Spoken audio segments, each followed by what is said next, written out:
سألوني كتير وقالوا لي انت مالك كده متحمس وفرحان قوي لسوريا. وكذا حد الغريب بعت لي من الاصدقاء ومن ناس ما اعرفهمش يقول لي هو انت ليك اصول سوري، هو انت يعني ممكن يكون حد من العيلة سوري ولا مش سوري.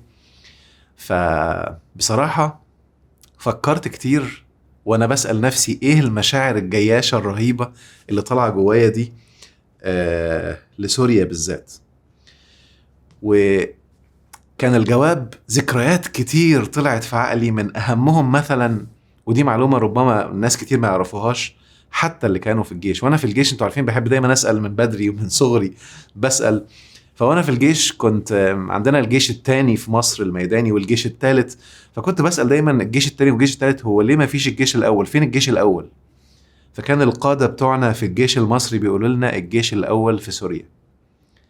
الجيش الأول في سوريا أيام ما كانت مصر الجمهورية العربية المتحدة، والجيش الأول والتاني والتالت هم اللي دخلوا وحاربوا علشان يحرروا الأراضي العربية في 73 لما اجتمعوا في وحدة رائعة.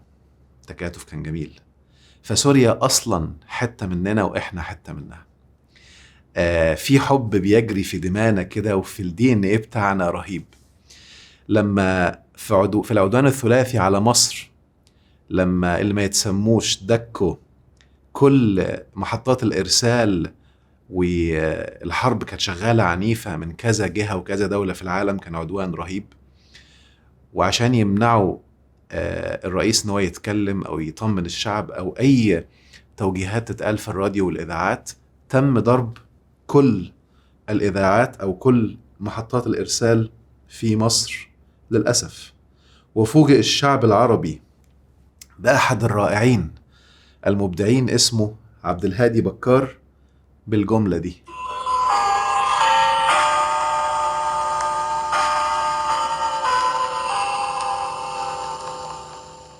من دمشق هنا القاهرة. من إذاعة دمشق طلع عبد الهادي بكار وقال من دمشق هنا القاهرة. وبدأوا يذيعوا للعالم العربي والمصر بالذات علشان يطمنوا الناس وعلشان الأخبار توصل لهم من مصادر تبقى تحت إيديهم ومفيش أي تلاعب فيها ولا أي يعني تأثير من العدو، لأنه مشهور بالحرب النفسية من بدري، وده هنتكلم عنه بالتفصيل بمشيئة الله.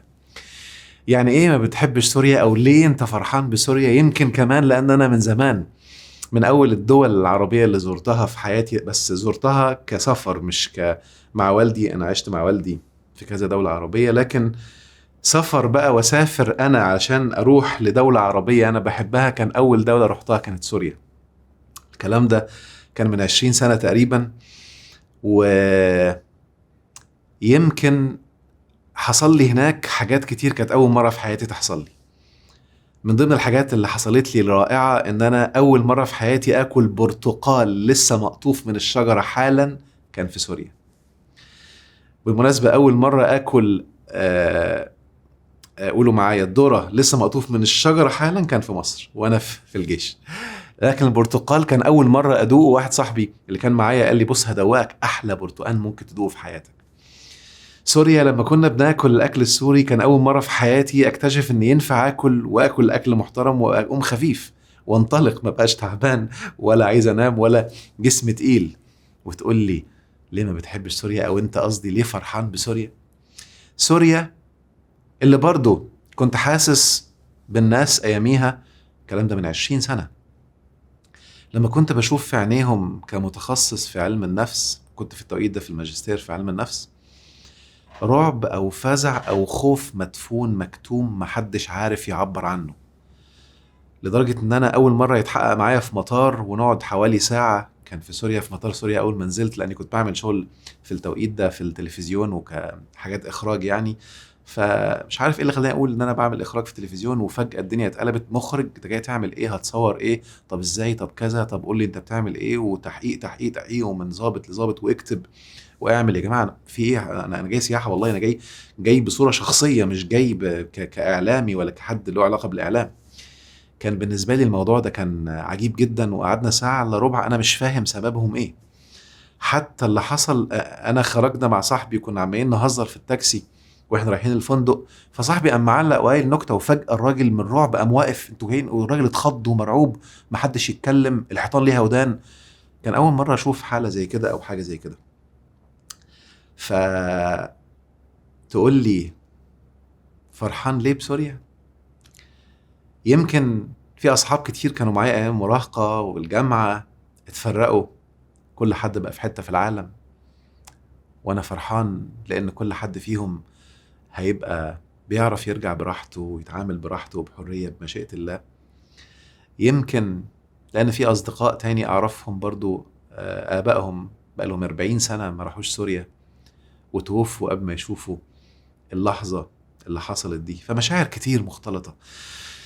يمكن لاني يعني شفت حاجات الواحد كان دايما بيأهل نفسه من بدري كمتخصص في علم النفس ازاي يكون متوقع اشياء سيئة واشياء ايجابية، عشان يكون في حالة من التوازن وفي حالة من الطاقة الشاملة كل الأضداد. ولكن اللي أنا شفته كان أسوأ من أسوأ حاجات كان واحد ممكن يتوقع إنها موجودة في الزمن الحالي أو في العصر الحالي. فكذلك ناس كتير قوي من اللي أعرفهم على السوشيال ميديا عندهم، سواء كانوا سوريين أو غير سوريين، عندهم تضارب ومشاعر مختلطة رهيبة. أنا قعدت لي يومين يمكن من فضل ربنا اللايف ده اتأجل النهاردة علشان أكون نايم كويس، لأن امبارح ما كنتش نايم كويس. فالطاقة أكيد ما كانتش هتبقى هي. ويمكن ده من يعني الواحد لما بيدرس كمان الأسباب والرسائل بيكتشف فعلا إنك لما تكون نيتك سليمة بوعي إيجابي، الأحداث ممكن تبقى عكس اللي أنت مقرره دلوقتي، ولكن بتكتشف إنها خير جدا جدا وأروع ما يكون.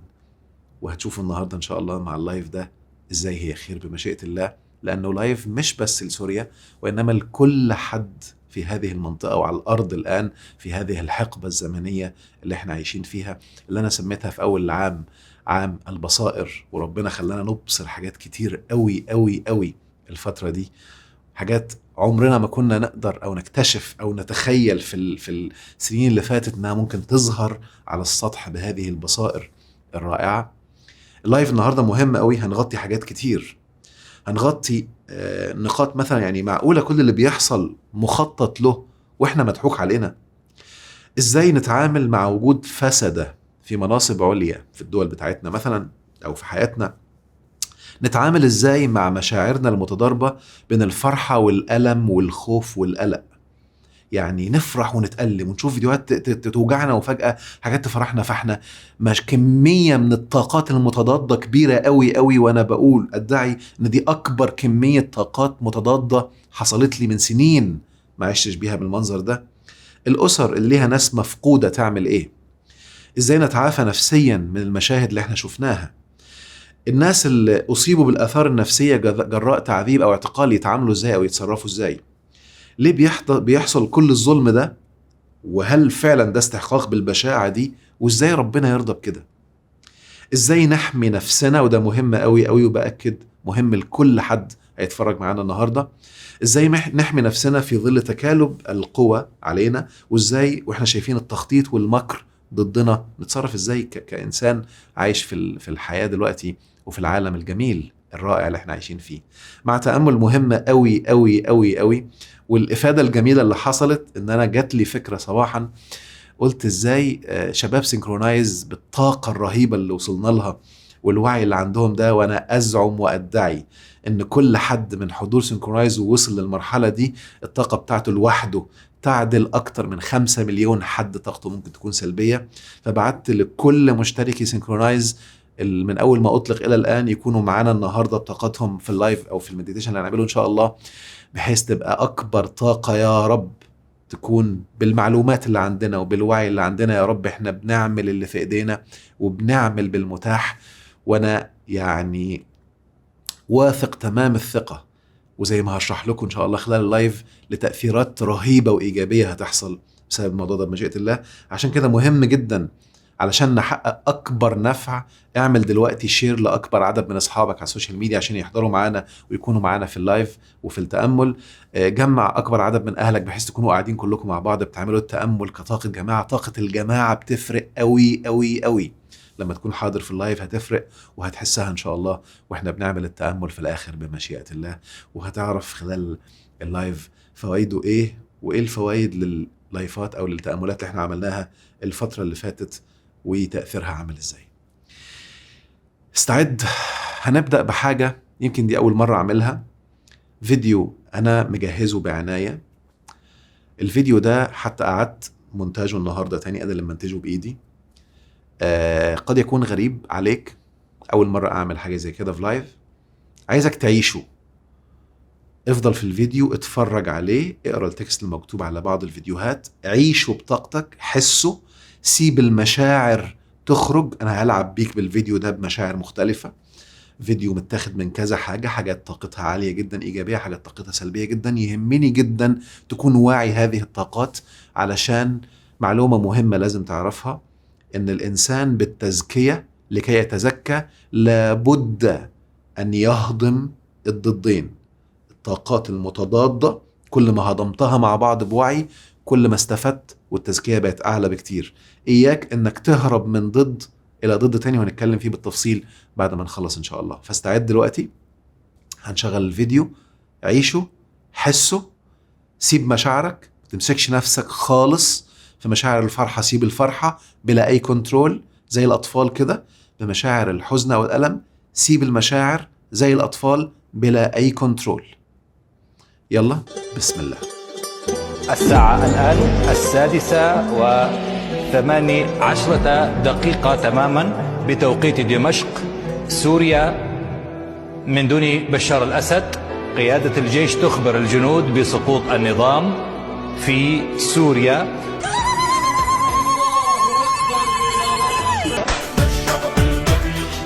نحن أولادك سوريا، وعلي الضحكي عليا. في الله بيت، في قضاء بيت، راح اسعى له الا ما اجيبه مع المحكمة واخذ حقه بالقانون.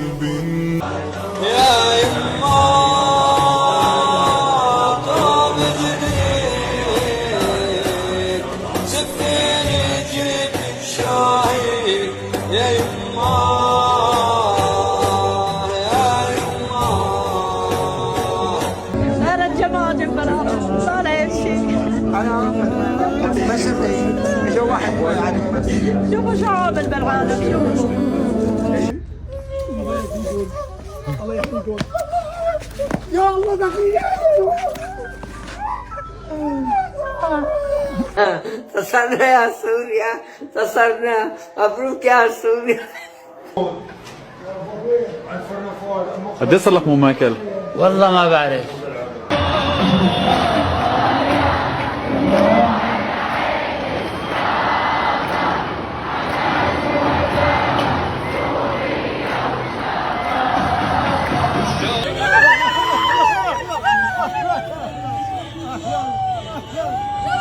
جميع هلا رجعت لصدر الروح، دمع الفرح مطر على حضورك. شوف المساجين، شوف ليك قاعد عم يتمشى. يا حرام، في عالم لسه مو درياني شو صاير.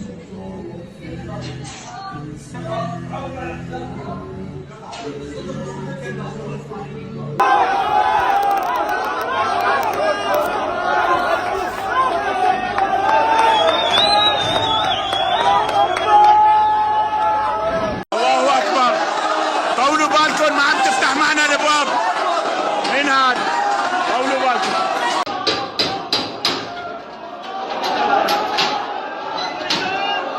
مبروك. طاح طاح طاح طاح طاح طاح. الله أكبر الله أكبر الله أكبر. يا الله، ليك الولد يا حرام، ليك الولد يا حرام. خذوهم معي، طلعوا. الحمد لله على السلامة، طلعوا طلعوا طلعوا طلعوا طلعوا. الحمد لله على السلامة، طلعوا طلعوا. وين بدكم تروحوا انتوا منين؟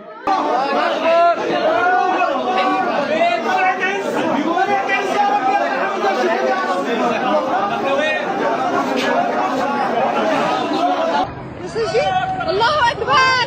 سنين بالسجن 10 سنين. الله أكبر. مساجين يحيى. الله أكبر. ليش اللي صار؟ سقط النظام. من دمشق هنا القاهرة.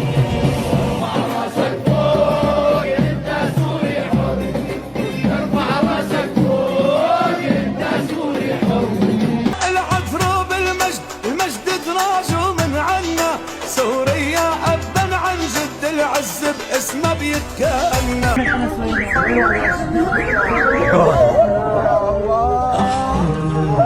إلى خبز أمي وقهوتي ولمسة أمي أحن. لا تسل عن سلامتي، روحه فوق راحتي، بدلته همومه. صباح النصر، صباح الفرج، صباح الخير على بلد 14 سنة عم تنزف وتبكي وحروب ونزوح. صباح الخير يا بلدي الحبيبة. عماد خي شو طلعت أدهم؟ عايش والله والله عايش والله عايش والله عايش والله عايش والله عايش والله عايش والله العظيم عايش. الآن نحن في وسط دمشق، أقسم بالله الذي لا إله إلا هو إعدامنا كان اليوم قبل نص ساعة أنا وهالزلمة، أقسم بالله الذي لا إله إلا هو 54 شخص إعدامنا كان اليوم. لا إله إلا الله. الله أكبر يا وطن بابك نادي بغلال عيون طهر صلاة رابا يوم المحن من صور. معنا ضايبية معنا ضايبية معنا ضايبية. لالي لالي لالي يعلمنا لالي بالعالي، غالي غالي غالي اسمك يا وطننا يا غالي.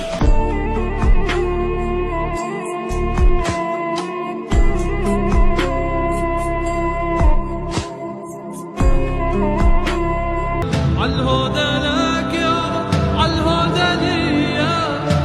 ارفع راسك فوق انت سوري حر، ارفع راسك فوق انت سوري حر. انا ما كنت عامل شيء وما بعمل شيء، انا مسالم جدا. انه غالب المختفين قسريا في سوريا اللي كانوا عند النظام هن مقتولين، وانا يعني انا اسف.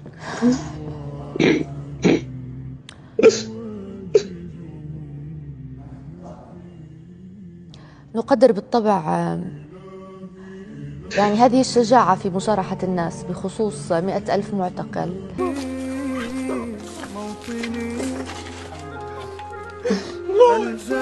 عمري بالعمر ما تخيلت اني وجهها وين. الله اكبر. نبكي عترابك حلب وانشق حجاز وصبا يابا واصرف دموع الألم فوق الخدود وصبا يابا كم مغرما يا فتى عبواب حن وصبا يا ويلي.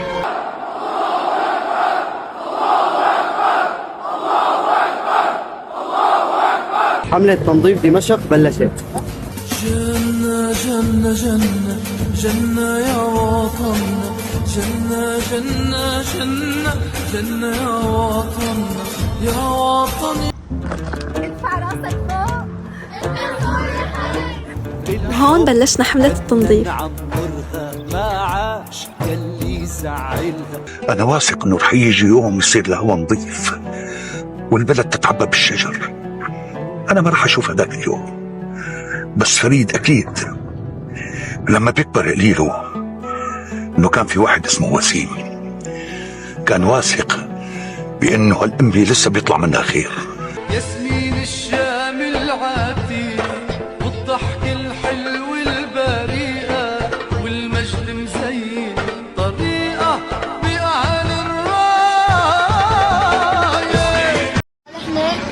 عن حلب، بس للكبار نرجع نحرر حلب ان شاء الله. نرجع نحرر حلب انا واخواتي كلنا بس نصير كبار هيك ان شاء الله ونصير شباب ننزل نحرر حلب ان شاء الله.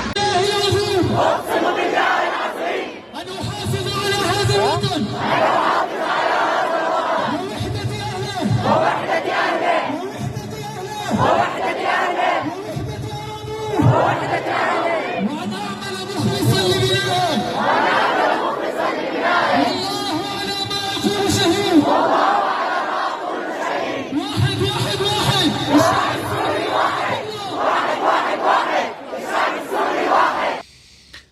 مشاعر متضاربة. أصارحكم القول إن أنا في اليومين الأولانيين، يوم 10 ويوم 11 تقريبا، أكتر فترة في السنين اللي فاتت يعني دموعي ما بطلتش نزول، وكنت سايب مشاعر تخرج ما بين المشاعر الإيجابية والمشاعر السلبية، ما بين المشاعر الصدمة لبعض الحاجات ومشاعر الراحة والفرحة. بس عايز أسألك سؤال، هل أنت متأكد إن كل المشاهد اللي أنت شفتها في الفيديو ده حقيقية؟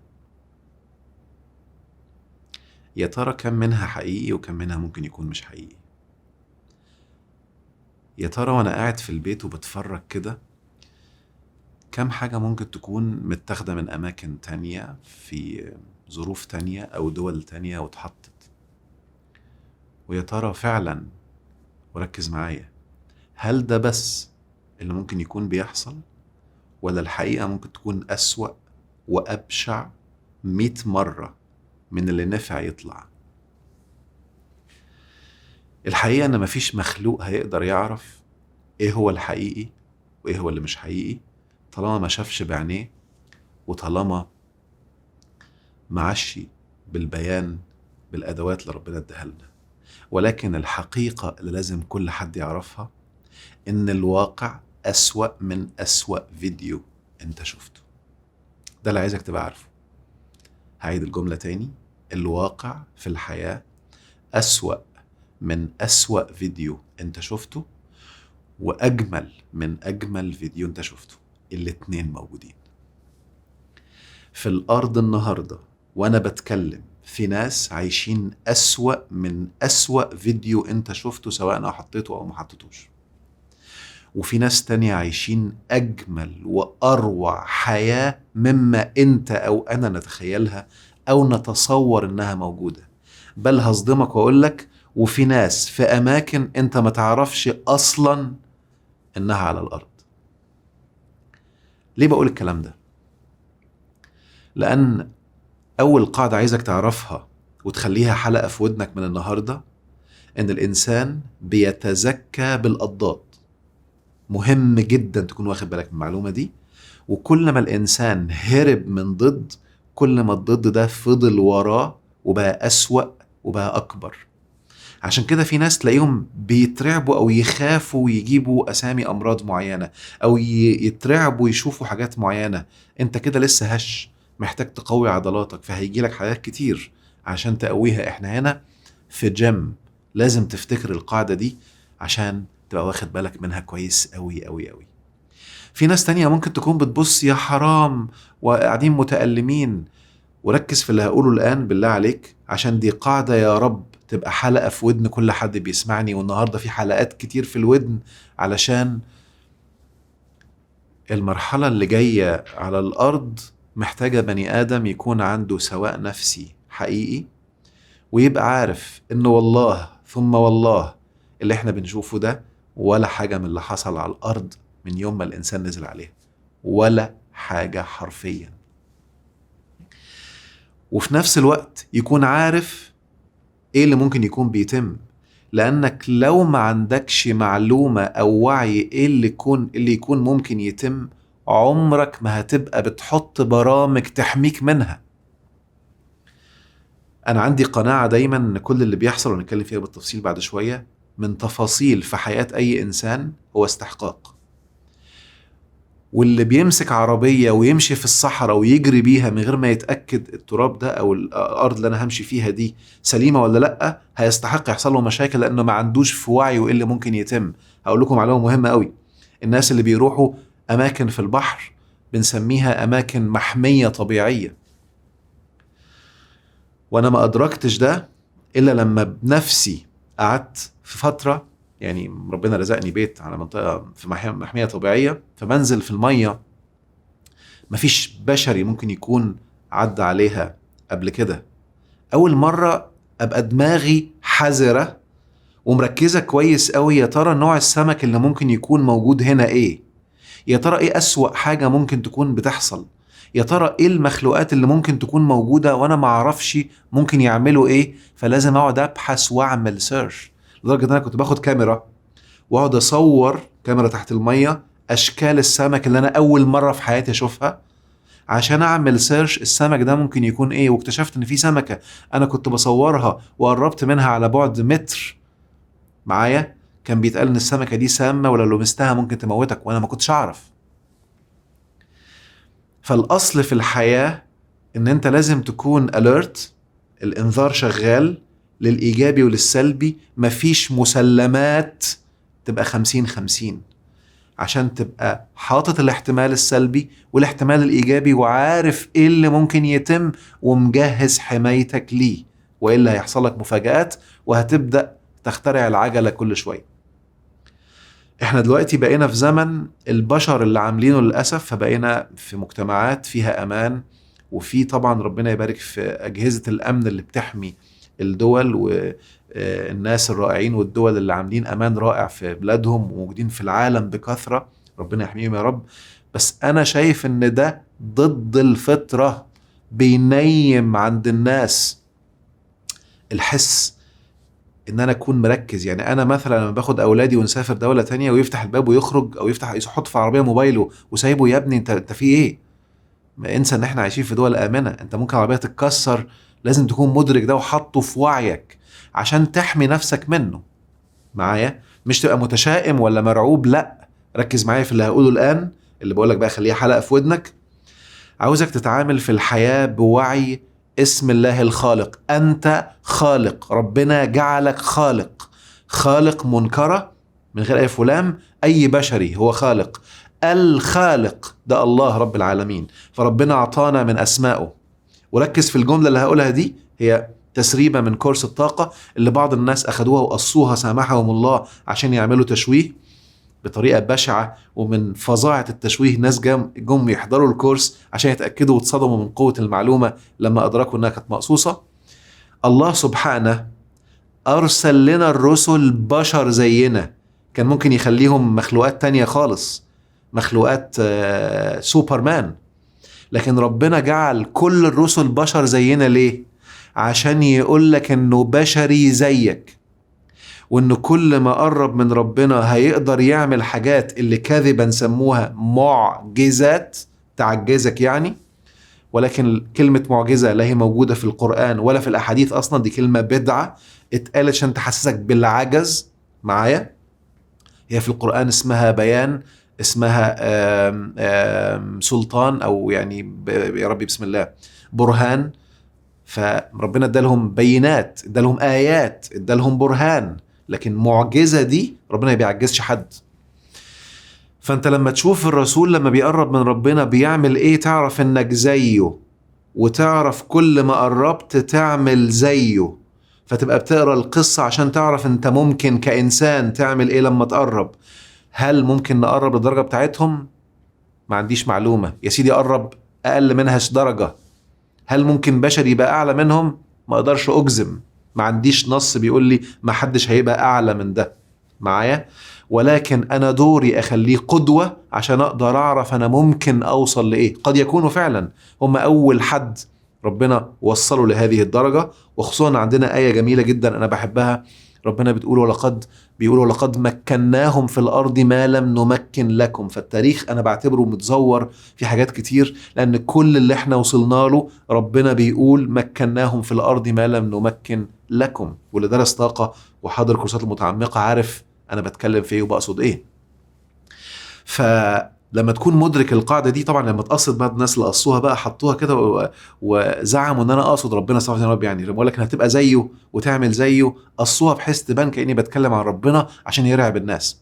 المهم، فمهم تكون مدرك ان انا بتعامل بالحياه بوعي الخالق، لان ربنا حتى قال في القران تبارك الله احسن الخالقين، فربنا احسن الخالقين وبيقول لك ان في خالقين، وهو جعلنا لنا هذه الصفه وهذه القدره، ويخلق من الطين كهيئه الطير. لو كان كلمه غلط وحرام، بعض الناس اللي عندهم حساسيه بقى مش فاهمين دين اصلا وبيترعب من اي حاجه، ربنا ما كانش سمى سيدنا عيسى بيخلق معايا.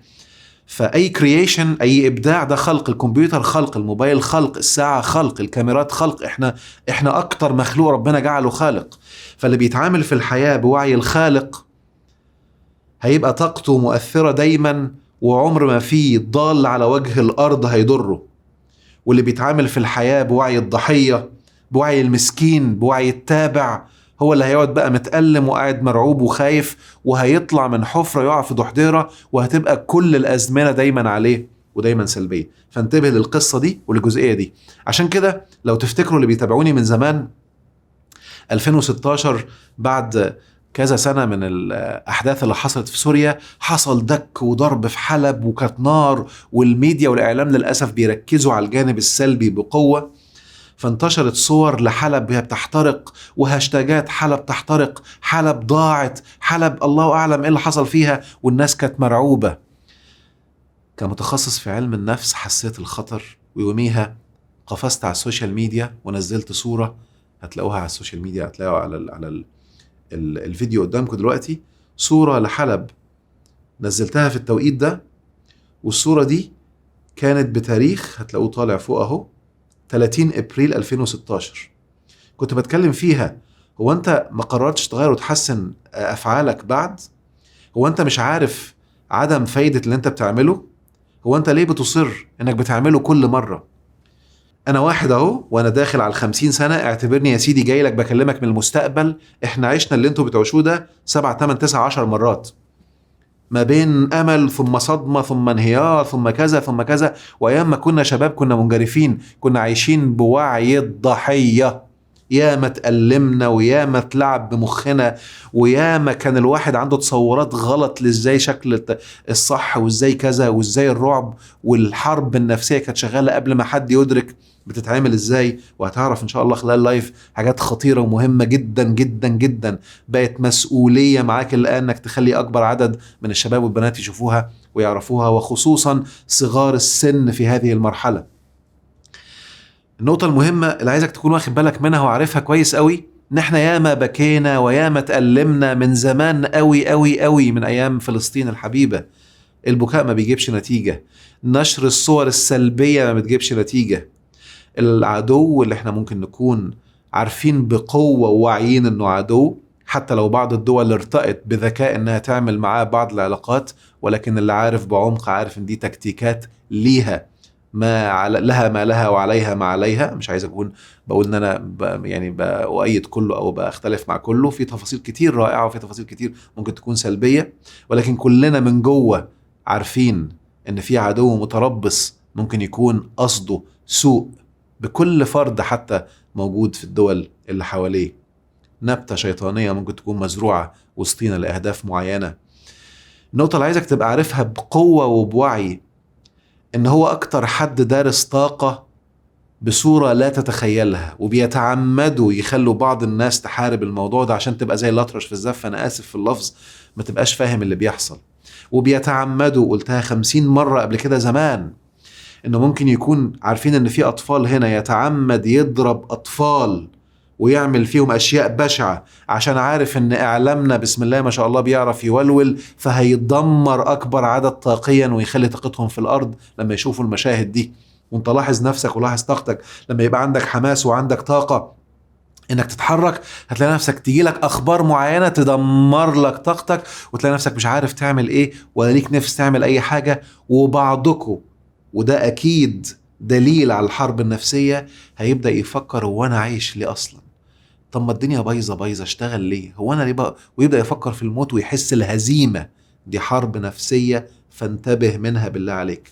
عشان كده بدأ ينتشر بينا الآن دلوقتي، والموضوع ده خطير. ده كان زمان جريمة. لما كان آبائنا في الجيش كان ان خبر يطلع من قناة أجنبية واحنا نقوله دي كانت جريمة. دلوقتي بيتم الحرب بيننا وفرق تسد، وتلاقي الخبر جاي لك من العدو نفسه وبيتكلم ومحموق وعمال يحارب اخوه مستند على خبر جاي من عند العدو، وانت مش مدرك ايه اللي عمال يتم. عمال يتلعب منك ويتلعب فيك. حتى كمان الفرحة اللي ممكن تكون انت فرحان بيها لازم يتدخل عشان يرعبك ويخوفك. وركز معايا كويس قوي، ويحط في عقلك اللاواعي ان كلنا قطع شطرنج وهو المتحكم وهو اللي يعرف. بأجهزته ومخابراته ممكن يكون شايف ايه اللي بيتم وبيراقب كل اللي بيحصل، فأدرك ان في خلاص النهاية قربت لنظام ما، فأطلع بسرعة في الإعلام وأقوم رامي كلمة فلان بيلعب بالنار، لأني عارف ان كلها ساعات ولا أيام قليلة وهيقع، فأوهمك ان أنا اللي متحكم وأنا اللي عمال ألعب. اللعب كبير والتخطيط كبير قوي قوي قوي. عشان كده مهم تكون مصحصح ومركز في النقاط اللي هقولها نفسيا، إن أردت إن شاء الله تكون من الذين نصرهم الله وحماهم ولا يضرهم من ضل لما يهتدوا ويمشوا صح بمشيئة الله. فالموضوع كبير أكبر مما قد تتصور، وفي نفس الوقت بسيط وأهبل مما تتصور، الاتنين مع بعض. عشان كده ركز بعمق في التفاصيل اللي جاية بعد شوية.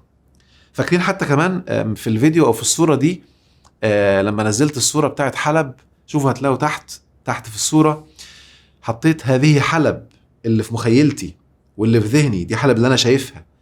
حلب اللي في عقلي، ترى ما هي صورة حلب الآن في عقلك اللاواعي؟ انتبه، فهذه هي الحرب النفسية. وسبحان الله من حوالي يومين شاب عنده درون، طلع درون وصور حلب اليومين دول. شوف الصورة الجميلة، هي ثواني بسيطة، بص عليها واستمتع بشكل حلب الجميلة اللي كانوا عايشين في الألم وفي الرعب زمان، كانوا متشائمين، والحمد لله ربنا لم يجعل طاقتهم مؤثرة، وده بقى شكل حلب دلوقتي. وشوف الصورة.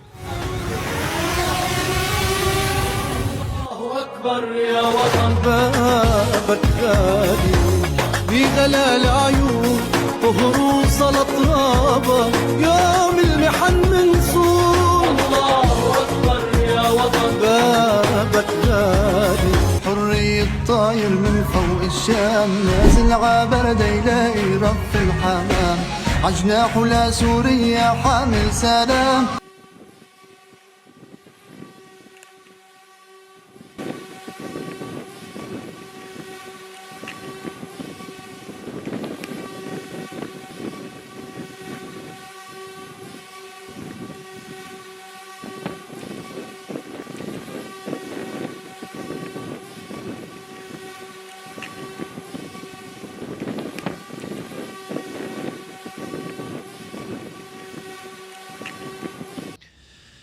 في 2016 لو كان حد طلع يا جماعة تفائلوا، تفائل مين؟ انت مش شايف اللي بيحصل؟ انتوا مغيبين، ده الدنيا هتخرب، ده الدنيا هتبوظ، ده الأيام هتبقى سودة، ده احنا داخلين على أيام سودة. دول يمكن لفظهم في القرآن المرجفون في المدينة، انتبه منهم كويس قوي. وفي نفس الوقت اسمع كلامهم بوعي عشان تخليه في وعيك من بعض الأحداث اللي بتحصل اللي هي بتكون حقيقة، ولكن تبقى عارف ازاي تحمي نفسك من اي ضرر ممكن يحصل. الا قول لي بالله عليك كده، ألم تدرك أيها العبد أن إلهك الخالق العظيم ادالك هديتين هصدمك بيهم دلوقتي رغم بداهتهم؟ اسمهم أو الهدية قل أعوذ برب الفلق من شر ما خلق. وربنا بيوريك طول الوقت تجليات لهذا الشر عشان وانت بتدعي تحطها في ذهنك وانت بتقول الدعاء ده. واللي واخد معلومات بقى متعمقة يعرف يعني ايه قل بالمعنى العميق الأصلي بتاعها. قل أعوذ برب الفلق من شر ما خلق، ده أعلى حاجة، أكتر حاجة، وما خلق شاملة العاقل وغير العاقل. ومن شر غاسق إذا وقب، ومن شر النفاثات في العقد، ومن شر حاسد إذا حد. أقل حاجة، فالناس اترعبت وضخمت الحاسد وبقوا عمالين في ديل القائمة. آخر حاجة أصلا أقل حاجة أساسا ربنا بدأ بقى على شيء مسكوا في السلبي اللي هو البسيط اللهبل سوري يعني اللي هو تأثيره عبيط، وضخموه خوفوا الناس منه ورعبوه ونسيوا أعلى حاجة. ربنا بيوريك أعلى حاجة ممكن تكون تحصل إيه، وأنا بقول لك أهو في أضعاف ده ممكن يكون موجود الآن على الأرض في دول أنت هتعرفها أو ما تعرفهاش. فأنت دورك الآن كإنسان تبقى واعي، بتدخل المعلومات دي وأنت بتستخدم هذه الآيات وبتقولها في الدعاء بتاعك، حتى لو الوعي بتاعك بسيط كدعاء بس بسيط كده بالوعي اللي انت عارفه. خلي هذه الصور في ذهنك وانت بتقول من شر ما خلق. والهدية التانية، قل أعوذ برب الناس ملك الناس إله الناس من شر الوسواس الخناس الذي يوسوس في صدور الناس من الجنة والناس. وخليني أفاجئك كمتخصص في علم النفس إن الصور البشعة اللي أنت بتشوفها دي أنا شفتها في جلسات أمهات عملوها في أولادهم وآباء عملوها في أولادهم. الشيطان لما بيوسوس يا حبيبي هتيجي من حيث لا تحتسب، فمهم تبقى مدرك وعارف عشان ما تصدمش، وتبقى عارف إنها ممكن تيجي من أي حد، وتبقى عارف إن وعي الأنبياء ووعي الرسل ربنا حطه لنا عشان نعرف ان ده بشري عمل تجسيد عالي لهذا الوعي، ربما يكون ده اعلى تجسيد للوعي ده. حلو كده؟ فاللي هيبقى حاطط نية وحاطط هدف لانه يجيب الوعي ده، اعرف ان تفاصيل قصته ممكن تحصل لك، فتبقى عامل حسابك من بدري. يعني مثلا، وركز كويس قوي في المثال اللي هقوله ده، وعي ابراهيم اللي هيبدأ يكسر في اصنام وهيبدأ يحط نفسه في الواجهة وهو اللي يمسك الفاس يكسر. شيء طبيعي يبقى عامل حسابه انه ممكن حد من عيلته يطلع يهاجمه، شيء طبيعي يطلع عليه ناس تتكاتف عشان تعمل نار، وهو عارف ان ربنا هيقول له قلنا يا نار كوني بردا وسلاما على ابراهيم، وهو عارف ان انا هكون في الوعي ده وانا مختاره في عيلتي في قرايبي، لاني بكسر اصنام ناس عايشين فيها من سنين ما انزل الله بها من سلطان ولا تمت الحق بصله. اللي هيعيش بوعي سيدنا سليمان، اللي هيعيش بوعي سيدنا إسماعيل، وإسماعيل جاي من جذر سمع إسماع، وإسحاق من السحق.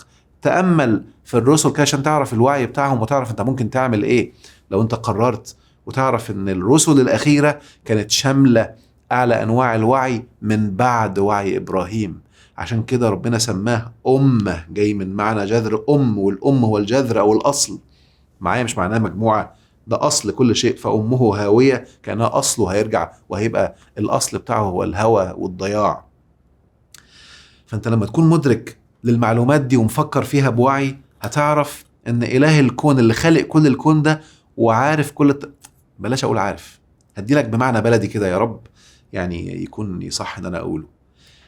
عارف لما يكون حد عامل لعبة ومبرمج كل اللي فيها، فكل الأوبشنز دي ربنا حاططها أصلاً، فأنا هبقى ببص عشان أعرف يا ترى هي محطوطة ليه وإزاي أستفيد منها وإزاي ما أتضرش بيها. مش هقعد بقى مصمص شفايفي ويا الله وأعوذ بالله والكلام العاطفي اللي الناس بتعيش فيه ده، لا ده كلام فاضي. بسم الله. لازم أكون محصن نفسيا ومحصن، يعني يبقى عندي المناعة النفسية عالية وأنا مدرك التفصيلة دي عشان أقدر أحمي نفسي. وده هياخدنا للنقطة دي اللي جاية بهدوء، ازاي اتعامل مع المشاعر المتضاربة ما بين الفرحة والألم والخوف والقلق. وخلي بالكم انا في الاخر قبل التأمل هنتكلم في كام نقطة انا مجهزهم بسم الله، 8 نقاط مهمة جدا جدا جدا جدا، ازاي تحمي نفسك من تكالب اي عدو او اي حد بيعينه الشيطان عليك. عشان كده قلت اللايف ده مهم قوي قوي قوي لسوريا وغير سوريا، لكل انسان عايش على الارض. بأكد تاني، كل ما خليت أكبر عدد من قرايبك وأحبابك يحضروا معانا يبقى أفضل إن شاء الله، عشان كمان طاقتنا مجمعة في التأمل تكون أعلى وأعلى بإذن الله. إزاي نتعامل بقى مع المشاعر المتضاربة بين الفرحة والألم والخوف والقلق؟ رقم 1، توسيع الوعي بإدراك التضاد بقبول وليس برفض. أنا عارف إن ربنا جاب لي حتى في القرآن إن في أخ قتل أخوه وقال لي إن من أولادكم وأزواجكم عدو لكم فاحذرهم، فأنا عارف إن ده أوبشن متاح، فأنا عيب أتصدم لو حصل. وعدو تشتمل كل حاجة ممكن تحصل. ودينا بنشوف في الميديا الآن ايه ده، حرقت جوزها، الله الله الله، ولع في ولاده، الله الله. ما يا جماعة ما ده نموذج اهو. الشيطان موجود في كل حتة، مش عايز يكون موجود في حد كبير ولا حد صغير، موجود في كل حتة حوالينا. انت بفكر بس ان هو بس في حد في سلطة؟ ده في كل حد، ممكن يكون من اخوك ولا من قريبك. فانا عارفين في قاعدة بقولها في مصر، حرص ولا تخونش. انا حطه في وعي. اللي مش فاهم طاقة بقى مش هيدرك معنى اللي بقوله. طول ما الاوبشن انا حطه في وعي ومطمن، لا مصدوم ولا مرعوب، ومدرك وعي ان انا خالق، وان انا قوي باسم الله القوي، وان انا عزيز باسم الله العزيز، وان انا حكيم باسم الله الحكيم، وان انا بستخدم كل الطاقات اللي ربنا مديها لي دي عشان ابقى في اعلى الطاقات، هبقى واخد بالي كويس قوي ان انا عارف وحاطط الاوبشن. فمش هينفع حد يأذيني، ولا هينفع حد يبقى لو هو سلبي يبقى ممكن يضرني. عشان كده حتى لما يجي حد يقول لي انا هشارك حد وهعمل كذا، بسأله سؤال بالراحة. طبعا انا لا هحكم، ولا انا اله، ولا انا بضرب ودع، ولا هعرف الغيب. هسألك سؤال، لو هو طلع نصاب وشرير هيعرف يأذيك؟ طبعا هيولع فيا، يبقى غلط. وانت بتشتغل معاه تكون حاطط اوبشن انه لو طلع نصاب الخسارة انا قدها، وما هيحصل خسارة طبعا. اللي هيبقى مش عايز يخسر ده رافض الضد، هيخسر خسارة، بس هعرف ألمها، هعرف أبقى مسيطر، مش هدمر حياتي. وبالتالي أنا ربنا بيديني نماذج الآن عشان أشوف شكل حياتي في المستقبل عامل إزاي، هتعامل في الأرض إزاي. وصلت؟ هتعامل في الأرض اللي ربنا حاطط لنا فيها شيطان من ضمن المنظومة اللي ربنا حاططها، عشان إحنا في جيم مش في لعب. قصدي مش في جنة، الجنة بعدين في الآخر، والجنة بتستحقها بدرجات هنا وبتقعد تتدرج. وقلتها كتير قبل كده، مفيش وقت دلوقتي لأن أنا أثبتها، يعني إن درجتك في جنة الآخرة من أعلى درجة أنت عشتها في جنة الدنيا. وبالتالي احرص على زيادة الوعي عشان تبقى أعلى وأعلى وتتدرج بجد في جنة الدنيا. نقطة رقم 2 في ازاي اتعامل مع المشاعر، إن أنا عذرا ان انا اسمح للمشاعر بالخروج وتقبلها، ان انا ما اكتمهاش.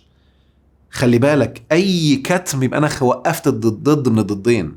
ما هي المشاعر طلعت، ادي ضد دخلت اهي، سيبها تخرج الضد التاني، فيبقى في بالانس، في توازن.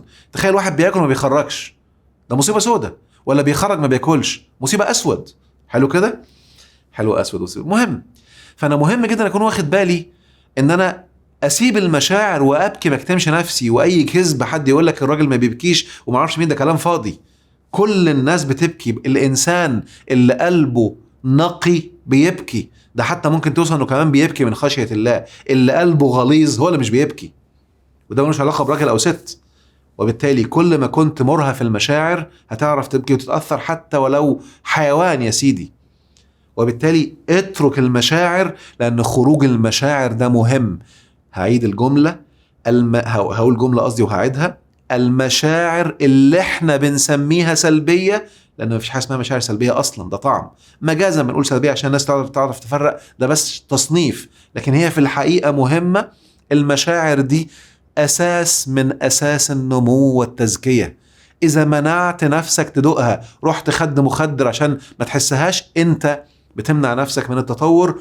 واللي بياخد، وركز كويس قوي في اللي هقوله ده، واللي بياخد مهدئات أو مسكنات عشان يمنع المشاعر، هو بيجهز لمصايب كبيرة جاية في جسمه.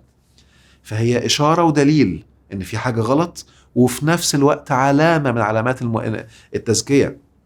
في كورس من كورسات متقدمة بشرح قاعدة وبقول إنك لا يمكن تتألم إلا لما يبدأ يحصل التشافي. لو أنا النهاردة جبت سكينة الآن وعملت كده مش هتحس بحاجة، وبعد ثواني تبدأ الألم يزيد، ثم يزيد أكتر، ثم بعد ساعة ولا 2 تبدأ الألم يعلى، ولو مش قادر تستحمل، الألم عمال يزيد، معناه التشافي شغال.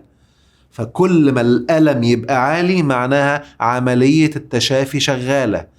فعملية التشافي محتاجة ألم. اللي بيترعب من الألم خليك قاعد لا تتشافى، فهتبدأ بيأجل هروب، أو بيهرب من مواجهة هتحصل، يا إما بقى يمنع عنها من الموت. مش عارف، ده حتى الراجل اللي عايز يخش يلعب جيم عارف ان انا هيطلع عيني في الاول وعضلاتي هتوجعني، انا عارف كده، فداخل بالوعي ده وعارف انها هتألم، وبكون بضحك وانا مش قادر امسك جسمي وعضلات، مستمتع بالألم، ده اللي بيقوي العضلة. فاعرف كده وسيب المشاعر، كل ما تلاقي مشاعر جياشة دي علامة تزكية وعلامة نمو، فتقبلها ولا ترفضها، وسيب مشاعرك تخرج وابكي بضمير. انا عامل فيديو اسمه انواع البكاء على الحلقات الفيديو زمان، اسمعوا كده بروقان، هيفرق معاك ان شاء الله. وفي نفس الوقت تعرف كان فيديو تاني اسمه الإيجابية المطلقة جحيم مستمر، انتبه ليه، مفيش حاجة اسمها 100%. انا حد سألني قال لي لما نزلت الصورة على الستوري اول امبارح لسجن صدنايا، انت مش بتقول ما تركزش على السلبيات؟ فانا قلت له مش بركز على السلبيات، بس دي مش سلبية، دي مصيبة كبيرة، دي مش سلبية، دي كارثة، ده في آلاف ماتوا وتعذبوا، دي مش سلبية، ودي بتحصل كل فين وفين. فلازم اديلها في وعي واحس مشاعرها واسيب مشاعر تخرج، ثم انقل وعي تاني للإيجابي. فهي صورة من ضمن 40، بس خلاص 1 إلى 40 ده مش تركيز على السلبي خالص. اوعى تبقى إيجابي 100%، الإيجابية 100% جحيم مستمر. اوعى تبقى عايز تخلي نفسك إيجابي ما تبكيش وما تتألمش، سيب الألم يخرج، سيب المشاعر تخرج، اوعى تقع في الخدعة دي، خليك متوازن عايش اللحظة. حلو كده. نقطة رقم 3، استمتع بالضربات البسيطة قبل ازديادها لتقييم نفسك أثناء سعيك في الحياة. من أروع نعم ربنا علينا، وركزوا بالله عليكم لأن دي مهمة قوي قوي قوي، من أعظم نعم ربنا علينا إن العذاب بيجي درجات، يسلكه عذابا صعدا، فهو بقى متصاعد ما يجيش مرة واحدة، فبتبقى في إشارات لازم تكون منتبه ليها. والنصيحة دي يلا سأسقطها لك على حد صغير جدا وعلى حد كبير جدا جدا جدا، وتأمل في المجتمع. هتلاقي لو حد بيعمل غلطة بيحصل له، مثلا طالب ما بيذاكرش كويس، هتلاقيه في مرة أحرج ومدرس سأله في الفصل وما كانش عارف يتصرف وقدر يحمي نفسه، ولا ربنا خلاه يعدي المرة دي، ادي أول درجة. ما ذاكرش تاني وما خدش باله، هتلاقي بعدها في مرة درجة زادت فالمدرس أحرجه وقام طرده من الفصل مثلا. ما انتبهش، هتلاقي في مرة قام ساقط في امتحان شهري. ما انتبهش، هتلاقي في مرة عاد سنة. ما انتبهش، هتلاقي عمال يزيد. فلما يجي بعد كده في مرة في وظيفة يحصل له مصيبة، انت في درجات اصلا بتقولك انت احسن واتقن وركز، ما خدتش بالك منها. لو جيت تبص النهارده على الانظمه العربيه اللي وقعت واللي شعوبها وقعت، هتلاقي ربنا بعت له انذارات من بدري، يا عم خلي بالك في حاجه غلط. هتخش تمنع وتقمع، والله انا بقولها بحب، هتخش تقمع تولع الدنيا. القوانين الكونيه هتحصل، تعامل بذكاء. القوه ما تنفعش مع الشعوب، واحنا في وعي دلوقتي الدول ما بتصدق تخرب الدنيا، فما تدلهاش وسيله او على طبق من ذهب تولع الدنيا. في 50,000 طريقة بذكاء تبقى أنت مستمتع والكل مستمتع. يعني إحنا عايزين لك الخير وعايزين للناس الخير، كن في هذا الوعي، لأن هتيجي إشارات وإشارات تزيد وتزيد، إن لم تنتبه هيحصل ما لم تكن تتخيله. فلو طبقت كده، شوف على الشعب، على الإنسان، أنت على حياتك، انت كبني ادم مثلا هيبدا يحصل لك مرض والمناعه بتزيد، البرد عمال يزيد، مش واخد بالك، هيبدا يجي لك مرض بيوجع اكتر وصعب اكتر وياخد له فتره على ما يخف، ما خدش بالك هيقعد يزيد لغايه ما تبقى عايش بعد كده ب20 دواء في شنطه ماشي بيها طول حياتك. ما انتبهتش للاشارات اللي ربنا بيديها لك عشان ابدا اشوف ايه ده، في حاجه غلط. فخلي دايما يسلكه عذابا صعدا، دي مهمه قوي، خليها في ذهنك وتكون واعي ليها بمنتهى القوه. النقطه المهمه الثانيه، ان انا هعرف ازاي العذاب الصعد ده. ربنا مديني حاجة اسمها مشاعر ترمومتر، قلتها كتير وعايزك تعرفها قوي. المشاعر اجعلها مقدسة، استرخي، اخشع. اول ما تلاقي مشاعر اسأل نفسك، المشاعر دي جاية تقول لي ايه الغلط اللي انا بعمله، وابدأ تقبلها عشان عقلك يكتشف الخطأ، وابدأ دلوقتي اشتغل فيه، مش اشتغل في حاجة تانية. دايما بقول للناس ابدأ باللي بيوجعك، لأن اللي بيوجعك ده إشارة من ربنا إن دي الأولوية اللي تشتغل بيها. الإنسان بقى بيمشي بالفضول وينسى الأولوية، فتلاقي فيه قدامه حاجات وعمال يضيع وقت طول الوقت، ويقرأ في كورسات ويقرأ في كتب ويتعلم حاجات ملهاش علاقة بالوجع بتاعه. لو وجعك مالي ابحث عن المال. لو وجعك صحي يبقى الصحة رقم 1 في أولوياتك. لو وجعك علاقات اشتغل في العلاقات. لو وجعك ثقة اشتغل في الثقة. لو وجعك رعب اشتغل في الخوف والأمان. اشتغل في اللي بيوجعك الأول. حس مشاعره، تقبل، أدرك العذاب الصاعدة، واحمي نفسك من كده واحمي نفسك من ده. يبقى الأحداث اللي بتحصل بقى أيا كان تفاصيلها، أيا كان في قرايبك ولا في نفسك ولا في عيلتك ولا في اللي حواليك ولا على السوشيال ميديا، تقبل بحيث تبقى عارف وتسيب المشاعر وتلقط الدرس وتشتغل عليه. واللي بيعمل أول نقطتين إن أنا بتقبل الضدين، ورقم 2 بحس المشاعر واسيبها، وبيبدأ يعمل التالتة ان انا ابدأ انتبه للعذاب الصاعد ده اللي بيتصاعد، هو ده ربنا بيلهمه ويخليه يدرك الخطأ فين، حتى لو ما لقاش حد يقول له. انت بتعمل الصح وبتعمل اللي عليك وفق المتاح. وركز معايا قوي، وتقبل عدم المعرفة. استمتع بعدم المعرفة عشان ما يجيش الشيطان طب انا عايز اعرف، لو سمحت انا عندي سؤال حياة او موت، وقاعد متعلق بحد مش هيرد عليك، مش هتعرف توصل له. عشان تدرب نفسك على تقبل عدم المعرفة. تقبل الضدين برضو عشان تبقى هادي فتستحق المعلومة تجيلك. لأن ربنا قال لك وآتاكم من كل ما سألتموه. هقول لك مفاجأة قد تستغرب منها كويس قوي. كل المعلومات اللي بتتقدم في أتخن كورسات على وجه الأرض وأغلى كورسات على وجه الأرض جواك وجوايا وجوا كل بشري. اللي بيحصل بالظبط إن في حد بذل جهد ومال ووقت طويل ومعاناة وألم لغاية ما يكتشف الجواب من جوه، فلما طلعه وطبقه جاب نتيجة. فأنت بتروح له، ممكن تديله فلوس عشان توفر الوقت ده وتكمل، لكن لو ما عرفتش يبقى دلوقتي مهم تنفق وقت وتنفق ألم وتنفق جهد لغاية لما تطلعها انت من جوه. وصلت؟ فكل المعلومات جوه، احنا بس بنوفر وقت، بنبدأ من حيث انتهى الآخرون.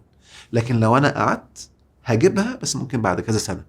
مجموعة المعلومات اللي بقت موجودة على الساحة الآن، يعني أنت النهاردة ممكن تعرف تعمل AI، لو سبناك هتقعد تجرب من أيام الدوس وتعيد نفس التجارب اللي عملوها وتخترع لك ويندوز بعد 7 8 9 سنين، وتخترع بعد كده الجرافيك، وتخترع بعد كده التسلسلات المنطقية، ثم الشارتس، وبعد كده اللوغاريتمات، ثم بعد كده هتطلع الذكاء الصناعي بس بعد 50 سنة، وهتطلعها موجودة جواك برضو. فعندك اوبشن تشترك مع حد عارف يطلعها وتديله فلوس وتشترك معاه وتاخد الحاجات دي كلها وتستخدمها انت تطلع حاجات من عندك، يا تطلع انت لوحدك. فهي جوه، اهدى بقى. فاحيانا الخطوات اللي محتاج تعملها دلوقتي حالا كخطوة اولى موجودة جواك مش هتطلع الا انت في حالة قبول، الا وانت في حالة قبول. وصلت؟ فانتبه للحتة دي عشان تستفيد في حياتك ان شاء الله. ركز معايا كده، هديكوا فيديو مدته ثواني هيتعاد مرتين علشان هيفجر لك مشاعرك قوي. وانا قاصد نلعب كده بالمشاعر عشان تسيبها تخرج، ولو في مشاعر سلبية تطلعها. فاكرين صورة البيبي للشباب السوريين اللي كانوا مهاجرين وكانوا في مركب والواد كان غرقان وصورته على البحر؟ في حد عمل فيديو بالذكاء الصناعي فجر جوايا مشاعر، وبكيت قوي لما شفت الفيديو، لان اكتشفت ان في عندي مشاعر مخزنة من اياميها ما كانتش طلعت، فسمحت لها تطلع. فيلا معايا دلوقتي شوف فيديو البيبي ده واسمح لها تطلع.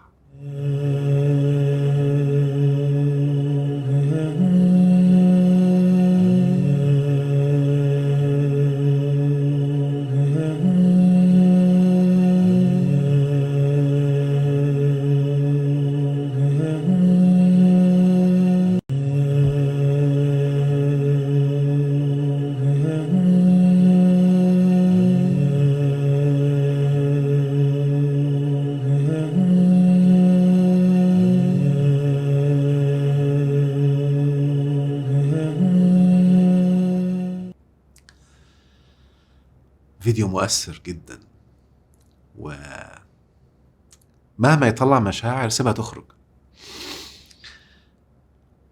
عارف ساعات البني آدم بيتمنى كده ان هو يبقى عنده كنترول، ويعرف يرجع الدنيا تاني ويرجع التفاصيل تاني. احنا عندنا جزء من الكنترول ده متجسد في العالم دلوقتي، وعمالين نكتشف تفاصيله لغاية، وما تتفاجئش من اللي هقوله، ما هنوصل لأننا نقدر نعمل فول كنترول ونعمل اللي احنا عايزينه لما ينتهي امتحاننا ونطلع لزمن غير الزمن وبعد غير البعد المادي اللي احنا فيه، فأي شيء هتتمناه هيحصل. عشان كده اللي هيقدر يعمل ده هو اللي قدر دلوقتي يعمل كنترول الأول على شهواته، يعمل كنترول الأول على رغباته، يعمل كنترول على العادات السيئة. خدت بالك؟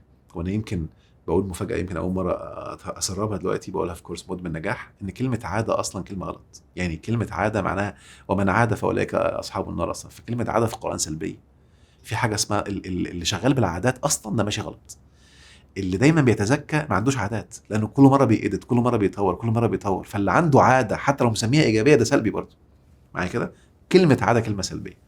بس انا ما كنتش بطلع المعلومات دي للناس اللي ما حضروش كورس عشان ما لخبطهمش. بس احنا دلوقتي في مرحله مع عالم عامل بصائر، والتلطيش اللي بيحصل ده اللي انا شايفه الان ربنا بيجهزنا لحاجه كبيره قوي قوي قوي قوي قوي، والوعي عمال يعلى في العالم عشان نستحقها. فالاحداث بقت متسارعه جدا جدا جدا، وبالتالي هبدا اطلع كده من الحاجات اللي ما كنتش بطلعها من زمان يعني. بس اللي انا اقصده ركز معايا كده، معلومة مهمة قوي قوي قوي، وركز كويس قوي في اللي هقوله. هأجلها النقاط اللي هنتكلم فيها من ال8 نقاط ازاي تحمي نفسك من اي حد ممكن يضرك في ظل الزمن اللي احنا فيه. وخلينا دلوقتي ناخد ازاي نتعامل مع وجود فسدة في مناصب عليا. اسمح لي ان اقول لك ايها الجميل المحترم ان انت في عندك فساد وفي عندك اصلاح.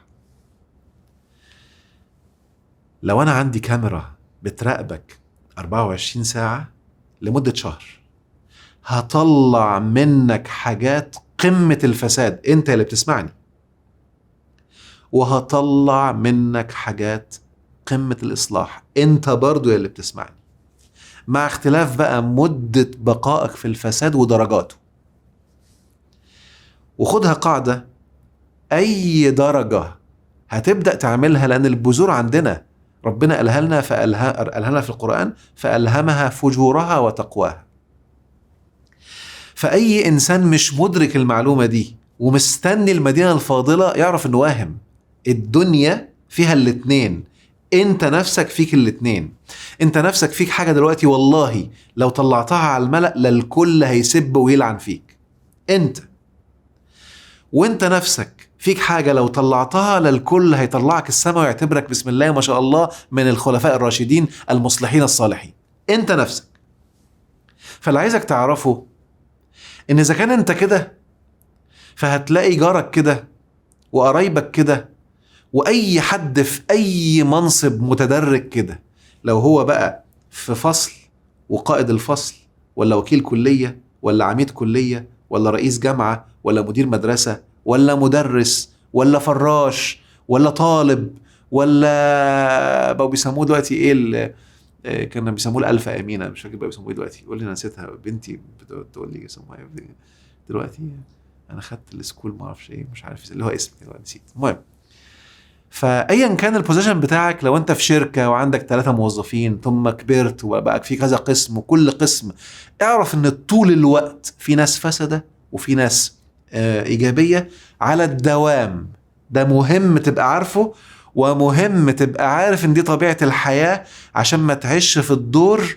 لان ربنا في عامل بصائر دلوقتي، من اكبر البصائر اللي انا شايفها ربنا وراها لنا على الملأ هي الدول اللي كانت متشدقة بالحريات وبحماية الأقليات وإلى آخره. ربنا خلاهم يعني كله يتكشف الآن، كله انكشف وبان، وعرفنا ازدواجية المعايير اللي حصلت عندهم.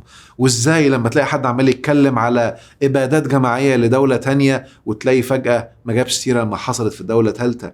وازاي يقول لك حكم المحكمة الدولية لا مش هينفع. بس لو احنا دلوقتي يمكن من ضمن الأخبار الغريبة المضحكة اللي شفتها النهاردة، صحفي سأل حد من اللي بالي بالك يعني، بيقول له احنا ناويين نقدم رئيس سوريا للمحكمة كذا. قال له وفجأة خد باله قام قال له انتوا كده هتبقوا المحكمة قررتها دلوقتي ماشية، ولما حصلت على التاني ده مش ماشية. فتراجع وبدأ احنا بص يا جماعة، والناس قفشوه في الحاجة. ربنا بدأ يورينا ان العالم كله في الضدين. يعني انا بعتبر في عام البصائر ده احنا في زمن دلوقتي ابصرنا كمية تضادات عشان تقدر تعرف شكل الحياة عامل ازاي. ده نموذج من شكل الحياة. وخلي بالك بقى احنا الان لان احنا في عصر السوشيال ميديا وبقينا قرية صغيرة، فانت بتشوف كله مكثف طول الوقت قدامك. زمان كان بيحصل ابشع من كده آلاف المرات.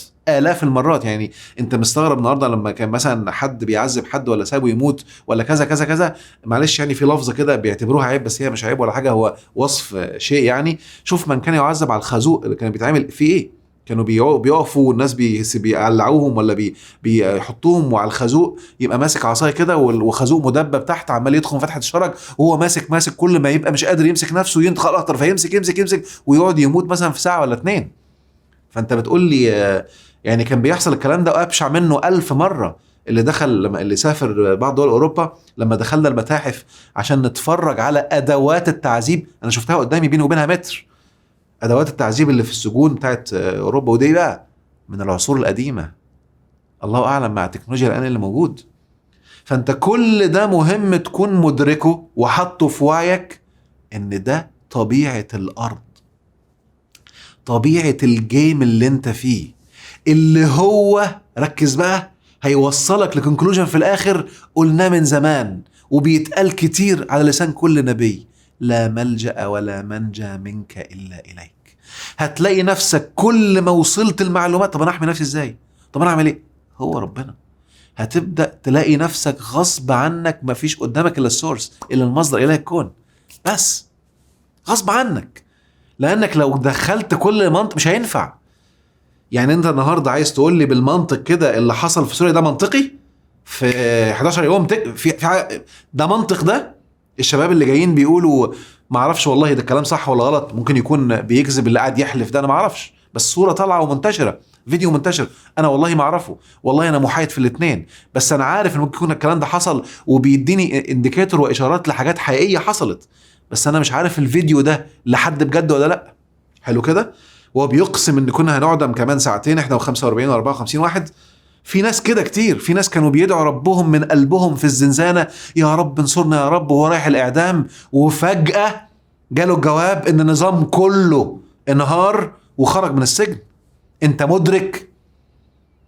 مدرك ده كان رايح كده وبيدعي ربنا وهو قاعد في الحالة دي النظام كله اتهد، وفي غيره كان بيدعي واتعدم. فالضدين موجودين، ولازم تكون فاهم ايه الاشارات وليه. انا قعدت لي سنين ببحث بالتفصيل عشان اخرج ده في شكل معلومات، انا عامله يمكن في كورس مكثف اسمه قوانين الاستحقاق، هتفهم بالتفصيل ده بيحصل ليه، وهتبقى شايف الدنيا ومدرك ان في قوانين رهيبة. انا بديك بعضها الان عشان تنفق من المتاح وتتحرك النهاردة وتفهم الحياة ماشية ازاي. هي مش لعبة كده يعني، كلمة لعبة ليها معنيين: هي الحياة لعبة فيها الضدين، ولعبة لأنها فيك، احنا كده هنطلع في الآخر جيم اوفر للحياة الحقيقية. فده معنى اللعبة اللي أحيانا بستخدمه. وإنها تافهة يعني عبث، يعني ده ساعات بستخدم كلمة لعبة أقصد بها العبث. هي مش عبث، وما خلقناهما لاعبين، ولا هي عبث، لا مش عمالين نلعب، فهي لعبة بس مش بنلعب. فاهم الفرق؟ الحياة لعبة بس أنا مش عمال ألعب، أنا عمال أتكتك وتزكى وبستمتع بالحالة دي، بس اللعب هنا مش بالمعنى اللي هو عشوائي. فانتبه من الحته دي انت واخد بالك منها. وبالتالي مهم اكون واخد بالي كويس قوي ان انا لما اكون مدرك ده، فانا عارف ان الفساد مفيش دولة في الارض محمية منه. ولكن هو نسب متفاوتة. حلو كده؟ يبقى ده رقم 1، ان انا افهم الطبيعة البشرية وافهم طبيعة الجن. رقم 2، ان الشيطان لابد ان يتجسد في اشخاص، ده طبيعي جدا. وخلي بالك حتة مهمة قوي بالله عليك، ركز معايا.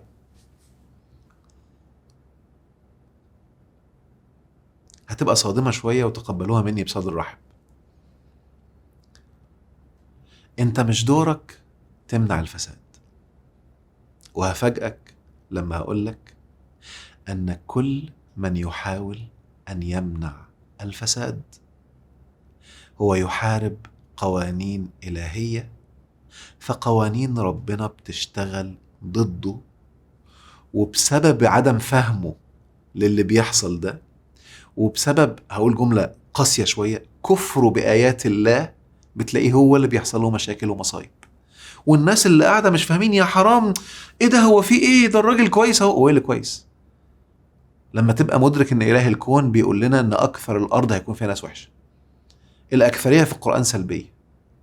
ولما أكون مدرك ان انا دوري في الارض ما اعملش المدينة الفاضلة، دوري ان انا ما اخليش الضار يضرني، مش اخليه مش موجود. حد اخليه مش موجود. ولما انا اكون داخل بقوة، ركز كويس في الحتة دي، داخل بقوة وانا اصلا مش مستعد ولا مدرك القوانين ولا فاهم عشان اشيله واخليه مش موجود، انا بخرب الدنيا. هو انت كلامك ده معناه ان انا ابقى مستسلم كده وشايف الحد الوحش بيعمل حاجة واسيبه؟ لا يا حبيبي، انا ما بقولش كده خالص. بس انا بقول لك يبقى عندك ذكاء في ان الكل، لو انا النهاردة مثلا في مدرسة ولا في شركتي مثلا، وانا اوريدي فاسد، بعمل حاجات غلط انا نفسي اهو، ومثلا حد ما قريبي لما عينه في الشركه بيعمل حاجات غلط، ما تجيش تعمل لي فيها بالعريف وتمسك حد تاني عمل حاجه غلط وتعمل فيها المصلح الرائع وتطلع قطتك الفطسانه فيه. ده غلط. ظبط من جوه الاول. اول ما تلاقي حاجه سيئه بره ابحث جوه الاول. دي اشاره من ربنا بتقولك طالما شفتها يا حلو إذا عندك جزء منها. ركز بالله عليك في خطورة ودقة اللي بقوله. طالما انت أدركتها وانتبهت ليها وعملت لك لخبطة ومشاعر سيئة، اعرف ان انت عندك جزء من ده كبير جوه ومحتاج انت اللي تشتغل عليه. هقول لكم سر بقوله في الكورسات المتقدمة، يلا عمال اخبط كده في الحلل وربنا يجعل كلامنا خفيف عليهم ان كان هم مين. اي بني ادم لو بيتكلم في الدين، هدي مثال على مثلا رجال الدين، ما كلمة رجال الدين دي كلمة ما ينفعش في ديننا، يعني المتحدث في الدين. حلو كده؟ ما فيش في الاسلام رجال دين اصلا. في علماء دين بس مش رجال دين. مسؤول عن الدين بقى، واللي بيحافظ عليه واللي بيحميه وعايز يخلي الناس كلها تطبقوا الدين، ده كان في الديانات التانية مش في الاسلام. المهم نفترض حد متحدث في الدين. انا هقول لك سر نفسي، لما يلاقي حد بيعمل غلط وتلاقيه انفعل واستشاط غضب كده واعوذ بالله وبدأ كده، اعرف ان هو عنده نفس المصيبة. ومن كتر التأنيب الشديد واللي بيحاول يوقف مش عارف، كل ما حاول يوقف وبقى مش عارف وعنده ضعف، هيطلع فيك، هيبقى قوي جدا وعنيف عليك جدا وغليظ عليك جدا جدا. يلا يا سيدي. وخد المفاجأة التانية بقى النفسية الخطيرة. وكل ما كان هو متصالح مع نفسه وفعلا عارف انه بيذنب وعنده سيطرة وبدأ يتحكم في الخطأ اللي بيعمله او في الذنب اللي بيعمله، وبيستغفر ربنا وبيدعي ربنا يغفر له، وعارف ان انا عندي الضدين، فانا متوازن، مش عايش في دور بقى انا بقى يعني ربنا يهديك وشايف نفسك انت المهتدي، زي ما قالها ابن سينا زمان: لقد بلينا بأناس يظنون ان الله لم يهدي سواهم. هتلاقيه لما يلاقي حد بيعمل غلط متقبل، بيتعامل معاه بحب، بيتعامل بقى بأريحية. يوم التانيين ده بيميع الدين، هو عايزك تبقى زيه، ها؟ فهتلاقيه بيتعامل برقي، مدرك ان ده ممكن يكون قدامه رحلة بيحاول وبيقع بيحاول وبيقع، فمتفهم، ما هوش شغال عليه إله ولا بيصنف ولا بيحط أحكام، ما احنا ملطوطين سوا. وبنساعد وبنجاهد نفسنا سوا، فهتلاقيه تعامله ذكي، تعامله راقي. كذلك لما تلاقي حد في وظيفة ولا في بوزيشن، خلي بالك بقى، انت شفت الجانب السيء عنده وهو مش شايف الجانب السيء بتاعك، اللي هيبقى محموق وعامل معرفش مين، ده هتلاقيه هو اكتر حد بيتضرر اساسا. لكن لو قرب وتعامل برقي ونصحه وبدأ يتكلم معاه، وخلي بالك وانا بنصح وعندي آية قرآنية بتقولي وما أكثر الناس ولو حرست بمؤمنين. خليني بس أجيبها عشان التشكيل بتاعها ما يبقاش غلط، أنا بقول من الذاكرة وساعات الذاكرة بسم الله الرحمن الرحيم. بسم الله.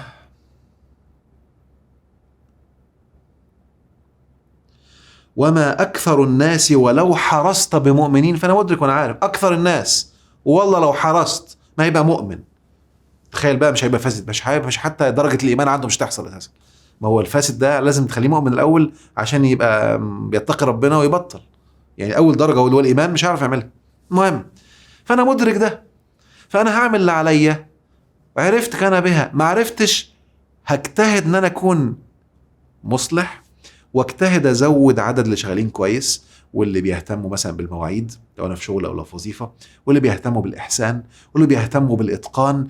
كل ما العدد يكبر بحيث طاقات المحسنين، ركز في خطوره ودقه اللي هقوله، طاقات المحسنين تبقى اكبر من طاقات السيئين، قوانين ربنا هتشتغل لوحدها. اي حركه هتعرف تعملها هتلاقي الموضوع اتنسف في ساعتها على طول، بأبسط وأقل وأي أكشن سريع. الذكي بقى اللي عنده القدرة على الإدراك لهذه الطاقات بيعرف يتعامل. لو أنا بقى في أسرتي، لو أنا في بيتي، لو في شركتي، في وظيفتي، في البلد، في الدولة، يا سيدي اجتهد ان كل يكون ناس رائعة. اشتغل على نفسك الأول، اعرف ان انت اديك شفت ربنا ورانا بلدان اهو، فرحوا فرحوا فرحوا فرحوا وكبروا، غيرنا النظام يا جميل، رحت الأسوأ منه، ان الشعب كله انا اسف طاقته مصيبة اساسا. فانت فرحان انك غيرت، يا فرحتي. فانت اشتغل. بص، النقط اللي جايه لسه هتركز في دي اكتر، بس اول قاعده اعرفها كده، ان انا الاشاره اللي انا بشوفها بره وبتعمل لي مشاعر سيئه، اعرف رقم واحد انك رافضها قوي، فمن رفضك ليها طاقتها موجوده عندك، فانت الموضوع ده عندك بصوره مش لازم التفصيله، ما تكلمش نفسك، سيب كله يطلع. هو كحه توقع البتاع المره اللي فاتت، كحيت وقعت السيرفرات ميتا كلها. بعتوا له الشباب يقولوا انت اول ما كحيت يا بكر السيرفرات ميتا وقعت، امال لو عطست ايه اللي هيحصل؟ المهم فمش لازم تكون التفصيله بيعملها، بيكون بيعمل ذنب تاني حاجه شبه، المهم في نفس الطاقه اللي دارس بقى بيقدر يلقطها ويعرفها. فدي رقم 2، تبقى عارف ان للشيطان تجسدات بتحصل، والتجسدات دي كلها تجسدات لحاجات شيطانية عندك ظهرت بره وتجلت كتير. فلو لقيت عندك غل وعندك نار، دي إشارة يا جميل تشتغل جوه الأول، وابدأ بنفسك، واعرف إن إلهك قالك عليكم أنفسكم، وإلهك قالك ليس عليك هداهم. أنت متخيل يعني إيه؟ واللي بيعمل كده هتقعد بقى أيوة وإزاي ولو حد، بص الموروث فيه لبخ كتير قوي قوي قوي قوي. ربنا مدي لك نماذج اهو، هتلاقي اللي بيركز في نفسه ربنا بيخليه، لو هو والله العظيم لو في شيطان بيحكم ما يعرف يضر، وربنا هيوريك نماذج في الحياة ايا كان شكل اللي بيحكم. لو انت بقى مستني بقى اللي فوق، ايا كان شكل اللي بيحكم وعايش سعيد مستمتع وحياته زي الفل ورائعة ومش مقصر في حاجة. انت متخيل بقى؟ دي قوانين ربنا اللي حاططها، هتكفر بيها هتقع عليك الآية دي، أفتؤمنون ببعض الكتاب وتكفرون ببعض. وبيكلم مين؟ اللي معاك كتاب، ها؟ مش بيكلم حد تاني خالص، يعني بيكلمك انت اللي بتسمعني. أفتؤمنون ببعض الكتاب وتكفرون ببعض، فما جزاء من يفعل ذلك منكم إلا خزي في الحياة الدنيا. والخزي أحد معانيه أهدافك ما بتتحققش، مش عارف تعمل أي حاجة، كل ما تحط هدف يبوظ، وناس تقف لك فيه، وناس تظلمك، وناس تضطهدك، وناس تعمل لك كذا. ما انت اللي بتطبق ده، انت الكتاب عندك ركنه ما تبصش عليه اصلا، مش مدرك قوانينه، مخلي ناس تشرح لك ربنا يقصد. انت متخيل ان في ناس لغايه النهارده بيسمع الكلام ده لاول مره في حياته؟ مش هو اللي طلعه من كتاب ربنا. الكتاب اللي عندك اللي هو بتاع كام صفحة مش عارف، اللي انت قريت كتب في حياتك قده 50,000 مرة. انت مدرك ومقتنع لان اقنعوك انك مش هتعرف تبص فيه لوحدك، خوفوك منه. انت مدرك في ناس لغايه النهارده خايفين واتبرمجوا ان انت مش انت، اوعى، ده مش ليك انت، ده ربنا نزله حد تاني هو اللي بيفهم وهو اللي يقول لك ده معناه ايه. اوعى تفكر لوحدك وبيبرمجوك على كده. انت حر. قول لي بالله عليك، قول لي ايه من اللي انا قلتها ما انتش فاهمها يعني. فاللي انا اقصده وهكرر، وفي حاجه مش هتبقى فاهمها مش بتاعتك اصلا. اللي فاهمه اللي ركز كده، الكتاب ده معجز. اللي في مرحلتك دلوقتي وهينتشلك من اللي انت فيه هتلاقيه واضح زي الشمس، زي الشمس في وضح النهار. واللي مش بتاعك هتحس ان طلاسم. سيبها. من اجمل الايات اللي بتشرح ده وركز فيها كويس قوي عشان ما حدش يخوفك. بسم الله الرحمن الرحيم. يا ايها الذين امنوا لا تسالوا عن اشياء ان تبد لكم تسؤكم. لو حد وضحها لك هتوجعك، هتسوءك. وان تسالوا عنها حين ينزل القران تبد لكم عفى الله عنها. ينزل القران الايات اللي انت ادركت معناها، دي معناها ان القران تنزل جواك فاتكشف المعنى وبان. واللي لسه مش واضحه بالنسبه لك، لسه القرآن ما تنزلش فما تفهمتش، مش بتاعتك، عفى الله عنها. اوعى حد بقى يقعد يشرحها لك ويرعبك ويكلبشك ويخوفك. ده إلهك اللي بيقولك كده. اوعى حد يخوفك. فانت النهاردة افتح كتاب ربنا، اقرأ كل يوم، طلع قواعد طبقها في حياتك، اشتغل فيها دلوقتي. اللي انت فاهمه هتلاقيه الآن، ولا تخلي حد يلعب بيك ولا يرعبك. نرجع النقطة اللي بعدها رقم 3. استمتع بالضربات البسيطة قبل ازديادها لتقييم نفسك أثناء سعيك في الحياة. يعني إيه الكلام ده؟ هتتعامل مع فسدة كتير، وأنا لسه قايلك من شوية ممكن يطلع الفاسد أخوك، ممكن يطلع الفاسد حماك ولا حماتك ولا مراتك ولا جوزك. وانت متخيلين بقى الطلاقات دي كلها ما كانش فاسد يعني، ولا اكتشفوا مصايب ولا بلاوي. وممكن يطلع الفاسد زميلك في الشغل، يطلع الفاسد مديرك، يطلع الفاسد ايا كان هو مين. هتلاقيه كتير قوي. انت بس تلاقي عقلك مخزن كده وحاطط صابب الموضوع في حد واحد بس. لا، الفاسد ده كتير يا حبيبي، كتير قوي قوي قوي، منهم انت وانا. خلاص كده. والايجابيين كتير ومنهم انت وانا برضو، عندنا الاثنين. النقطة رقم 3 بتقولك ايه بقى؟ استمتع بالضربة اللي انت هتاخدها من حد فاسد عشان ما تكبرش للي بعده.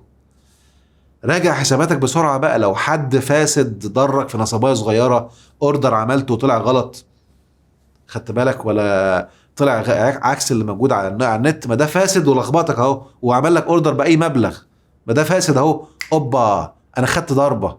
راجع حساباتك، ايه الغلط اللي انت عملته؟ ايه اللي خلاك تستحق الضربة الصغيرة دي؟ استمتع بالضربة اللي حصلت عشان ما تكبرش، وابدأ راجع حساباتك. حد هددك واترعبت مثلا ولأنه فاسد، فالرعب ده إشارة في حاجة غلط. انت مرعوب ليه؟ ايه الطاقة دي؟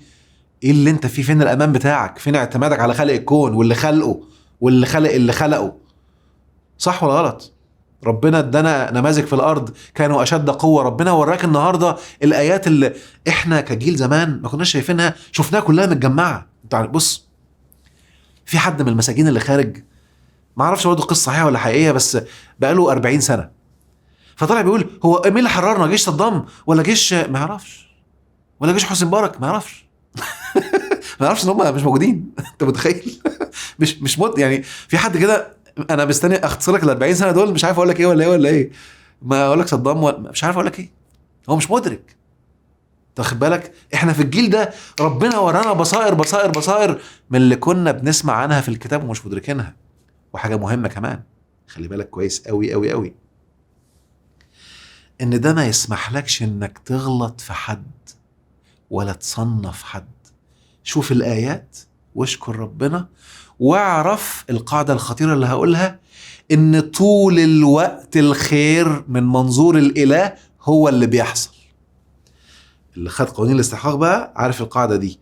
الاحتمال الافضل هو اللي موجود دلوقتي، حتى لو انت مش عاجبك ولا انت عايزه، ده افضل احتمال من منظور خالق الكون. دورك بقى تسأل نفسك ليه إلهي رأى إن ده أفضل احتمال ليا للدرجة دي؟ أنا خارب الدنيا. بس فكر في نفسك بس. حلو كده؟ يبقى النقطة رقم 3 في ازاي اتعامل مع ناس ممكن تبقى فاسدة، ان انا الضربة اللي هتجيلي من فاسدين درجات لسه اقل لازم انتبه عشان ما تزيدش، فانت مستحيل يحصل لك الاكبر والاكبر والاكبر. بصوا بقى، في بيان مهم كنت مستني لما يبقى التجمع الرائع اللي معانا الان، احنا حوالي دلوقتي 9400 شخص، بيان لشخص يهمني تشوفوه، قد يكون مفاجئ للجميع. أنا حسيت من مسؤوليتي المهمة إن أنا أكون سبب في إن البيان بتاعه ينتشر وأكبر حد يشوفه. بيان هيمسك من الداخل، وأنا أرى لأهميته إنك تشوفه الآن وكل حد يشوفه بوعي. اتفضل. بسم الله الرحمن الرحيم. أيها المواطنون، استجابة لإرادة الأمة ونزولا على رغبة الجماهير وسعيا إلى استقرار السلام والأمن الدوليين، قررت الرابطة العالمية لمحبي الكنافة النابلسية إصدار تصنيفها الجديد لمحال الكنافة. وبعد اجتماعات متتالية واستطلاع للآراء، توصل المجتمعون إلى التصنيف التالي: المركز الأول كنافة نفيسة، المركز الثاني كنافة حبيبة، المركز الثالث كنافة الطيباوي. هذا وبالله التوفيق، والسلام عليكم ورحمة الله وبركاته. بص احنا لازم ايه لازم نعمل تغيير جو كده عشان يعني ما يبقاش كله جد جد جد جد، كله ضرب ما فيش شتيمة، فلازم نعمل تغيير كده عشان ايه فاعذروني انا اسف على يعني القلشة دي، انا اول مرة اعمل كده، ولكن ده مهم تجهيز عشان الطاقات تفرفش كده والاستيعاب يعلى، ونستعد للمديتيشن اللي جاي ان شاء الله بعد الفقرة اللي جاية دي. فشلونك عيني شلونك حبيبي، شلون كل واحد فيكم بمناسبة شلونك دي، تعرفين شلونك جاية منين؟ شلونك دي كان زمان ايام الطاعون اللي حصل كذا مرة على العراق، واخرهم كان في القرن ال17 تقريبا، فكان الطاعون انتشر بقوة لدرجة ان الناس كانوا بيشوفوا لون الشخص فيعرفوا درجة المرض عامل ازاي. فكان في اللون الاحمر واللون الاسود واللون الازرق. لون احمر معناها ان هو لسه الالتهاب شغال والمناعة شغالة وبتحارب وجسمه محمر وكده، فهو لسه في البداية، فالناس بتقعد تدعي له كده وكويس. اللون الاسود معناها ان بدأ يبقى فيه بعض المشاكل في الدم، وبعض الخلايا بدأت تتأثر، وبدأ يبقى فيه احتقانات كتير، فبدأ يخش في مرحلة خطر، ولو ما تلحقش من الدكتور ممكن يموت، فبيركزوا اكتر وبيدوله اهتمام اكتر. اللون الازرق كان بدأ بقى الدم يكون ما فيش فيه اكسجين خالص، ويبدأ خلايا واعضاء في الجسم تبدأ تموت، فكان في الغالب اللي بيلاقوا عنده اللون الازرق بيدعوا له بقى ربنا يرحمه، خلاص بنسبة 99% هو هيموت. فكان في الفترة دي كل ما يشوف حد شلونه فلان، فمرة في مرة فبقت شلونه هي اللي درجة، فبعد كده بقت معناها ازاي او شلون يعني ايه، وبقت هي اللي درجة. فشلونك عيني وشلونك حبيبي، وتحية لكل اهل العراق الحبيبة، ربنا يحميكم يا رب، ويجعل كل ايامكم دايما جنات ونعيم على الدوام. ازاي نعمل او نتعامل ازاي مع الناس اللي اصيبوا ببعض الاثار النفسية جراء التعذيب او الاعتقال؟ رقم 1، ودي مهمة بالله عليكم، مهمة قوي قوي قوي قوي، خلوا بالكم منها. في بعض الناس اتعرضوا لحاجات عنيفة جدا يعني تستدعي ان حد يكون مش على درجة عادية من التخصص، على درجة محترفة من التخصص للتعامل معاه. فبالله عليكم بلاش نفتي، وشوف حد متخصص في المنطقة بتاعتك اللي ينفع توصل له بطريقة ما، وصل له، ينفع اونلاين وصل له. الحالات دي من غير ما تفتي بالله عليك، خلي حد متخصص يتعامل معاها، لأنها فعلا حالات ترتقي لدرجة خطيرة، لدرجة احنا كنا بنشوفها لما كنا في الجامعة زمان في علم النفس، كنا بنسمع عنها في الكتب. الناس اللي بيجي لهم بقى لوثات عقلية ويفقد الذاكرة ولا يفقد الإدراك والوعي بالحياة، في حالات أنا شفتها بنسمع عنها في الكتب بس، يعني أنا حتى ما مرتش عليا في حياتي. فدي محتاجة حد عنده خبرة عالية علشان يعرف يتعامل معاها، مش أي حد عادي. فانتبهوا بالله عليكم، فدي قاعدة مهمة انتبهوا ليها بقوة. نقطة رقم 2، إن أنت لما هتبصله بعين الضحية هتزود الطين بلة. هاي الجملة تاني، لو أنت بصيت له بعين الضحية هتزود الطين بلة. الحتة النفسية المهمة اللي عاوزه يشوفها في عينيك، يشوف نظرة إعجاب لقوته وتحمله وصبره، وكلامك كله يكون تأكيد على كده. يا الله إيه القوة دي، بسم الله ما شاء الله عليك، انت بجد قدرت تستحمل كل ده، ربنا يحميك يا رب، ايه القوة دي ما شاء الله، ده انت انسان عظيم. يشوف في عينيك نظرات انبهار، يشوف في عينيك نظرات فخر، يشوف في عينيك نظرة تفجر المناعة عنده القوة، مش تعيشه في دور ضحية. يا الله يا حبيبي مسكين لا حول ولا قوة، تخليه يعيط جنبك وينهار ويموت منك. فانتبه بالله عليك من الحتة دي. يبقى رقم 2 نظرات انبهار وقوة وذهول وتقدير وفخر لهذه القدرة على التحمل. وأكد له الآية، ربنا بيقول لا يكلف الله نفسا إلا وسعها. يا سلام عليك، انت كنت مقدر انك وسعها، وعشان كده ربنا جعل لك استحقاق رائع انك تخرج من هذه البراسن وتكفر كل الطاقات اللي جعلتك تكون هناك في المنطقة دي أو في الحالة دي. فدي نقطة مهمة أوي ركز عليها، دي نقطة رقم 2. نقطة رقم 3، بالله عليك اترك فضولك جانبا عشان خاطري، لو سمحت سيبك من فضولك وبلاش تخليه.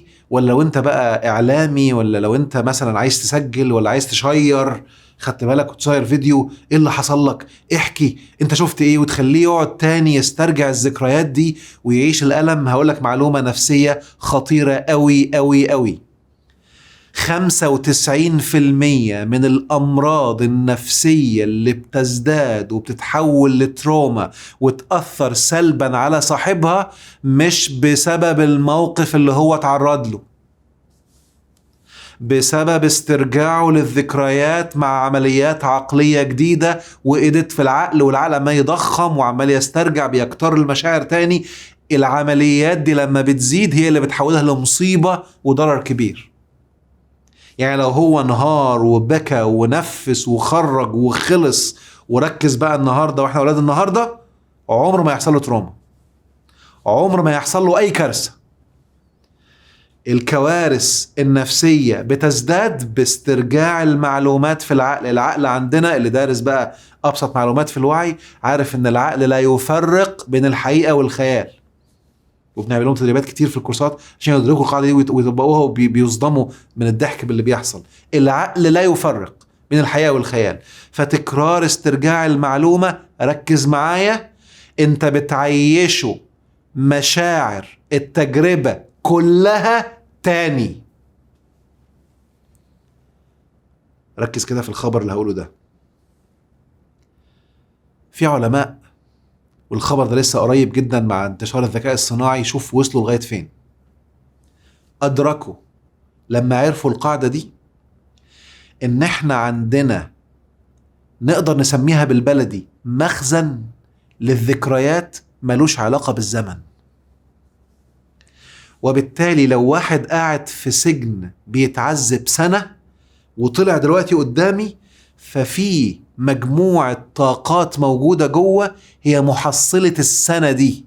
لو حد عيشتها له هيعيش كل اللي عاشه ده في سنة بس في دقيقتين 3. خلاص كده.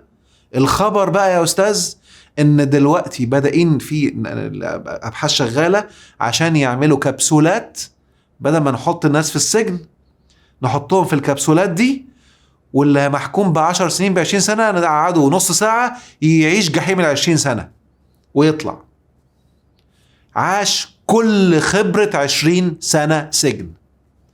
المعلومات دي اكتشفوها وشغالين عليها بسبب ايه؟ بسبب ان لما حد بيسترجع الذكريات تاني ويقولها بسرعة عمال ينط تك تك تك تك تك في 5 دقايق، هو بيرجع الخبرة تاني كلها، ثم يسترجعها تاني مع حد تاني، ثم مع حد تالت. فانت عمال تعمل تفاقم ما لم يكون مع حد متخصص بيستخدم طريقة معينة للتفريغ مش للزيادة. تعرفها منين؟ من كل ما بيتكلم ويحكي بينهار ويتوجع، يبقى انت عمال تزود طينة بلة. ان تلاقي كل ما بيحكي لو مع متخصص بيتعامل بتكنيك معين مع العقل لتفريغ المشاعر دي في الدقيقة بيفرغ 2 3 5. فتلاقيه لما في دقيقتين 3 4 بيحكي ثم ترجع تكملها تاني تلاقي مشاعر نزلت، يلا فرغ، تكملها تالت تلاقي مشاعر نزلت، لغاية ما بعد شوية يحكيها ولا في اي مشاعر خالص، يبقى هو فرغ. فانت مش متخصص بالله عليك. المتخصصين عارفين يعملوا ايه، لكن بلاش بسبب فضولك ولا يعني رغبة في الترند تبدأ تستخدم الحاجات دي كلها. الله يهديك، عشان ده غلط ومش صحيح. طيب الناس اللي ليهم ناس مفقودين، ودي يمكن من ضمن الحاجات اللي كذا حد كان بيسألها وشفتها مع ناس أعرفهم على السوشيال ميديا أو بتعامل معاهم، بشوفهم يعني من المشتركين والمعلقين على السوشيال ميديا، كان بيقول أنا كنا قاعدين مترقبين وعندنا أمل ونفسنا نشوف فما لقيناهمش. وفي ناس لغاية النهاردة على فكرة في السجون وما طلعوش وما يعرفوش هم فين أصلا، والله أعلم بعد ما الناس مشيت بيجي لهم أكل ولا لأ، ولا عايشين زي الله أعلم. ففي لسه قصص ممكن تطلع أبشع من كده بكتير. الصح تعمل إيه في التوقيت ده؟ أنت لسه ما تعرفش. ركز معايا بالله عليك. القلق والتوتر والحالة من المشاعر اللي فيها انكزايتي دي رهيبة، دي تأثيرها سلبي جدا جدا جدا على الجسم. أقول لك معلومة، اللي حضر كورس الأمان التام حافظها، هي عن الخوف. الخوف أسوأ تأثير على الجسد من الحزن. هعيد الجملة تاني، تأثير الخوف والكورتيزول اللي بيطلع والأثر على الجسد سلبيا بسبب الخوف أسوأ بمراحل من الأثر السلبي للحزن. وبالتالي طول ما انت عايش في القلق والتوتر، كل أولاد الخوف ده مصيبة سودة. بنعمل احنا ايه في الجلسات؟ نحول الخوف لحزن. اعتبره حصل، انهار، يلا ابكي وفرغ كل الطاقة. توقع أسوأ حاجة واعتبرها حصلت وعيشها، فتخليها حزن مش خوف. والحزن حلاوته كل ما هتعيش وتفرغه هيختفي. حلو كده؟ الحزن مش التروما والمعتقلين، لا، ده متخصص. الشخص العادي اللي خايف على اهله وعلى حريمه ده تمرين بسيط يخلصه. انا لسه مش عارف حتى بيقولها من بدري كده، يا عم قول لي وريحني، لو عرفت انه مات هرتاح. هما مش مدركين ان لو عرفت انه مات هيتحول لحزن مش خوف. دي قاعدة نفسية مهمة جدا. فانت طالما ما جاتلكش المعلومة ولسه مش عارف، اعتبره يا سيدي حزن.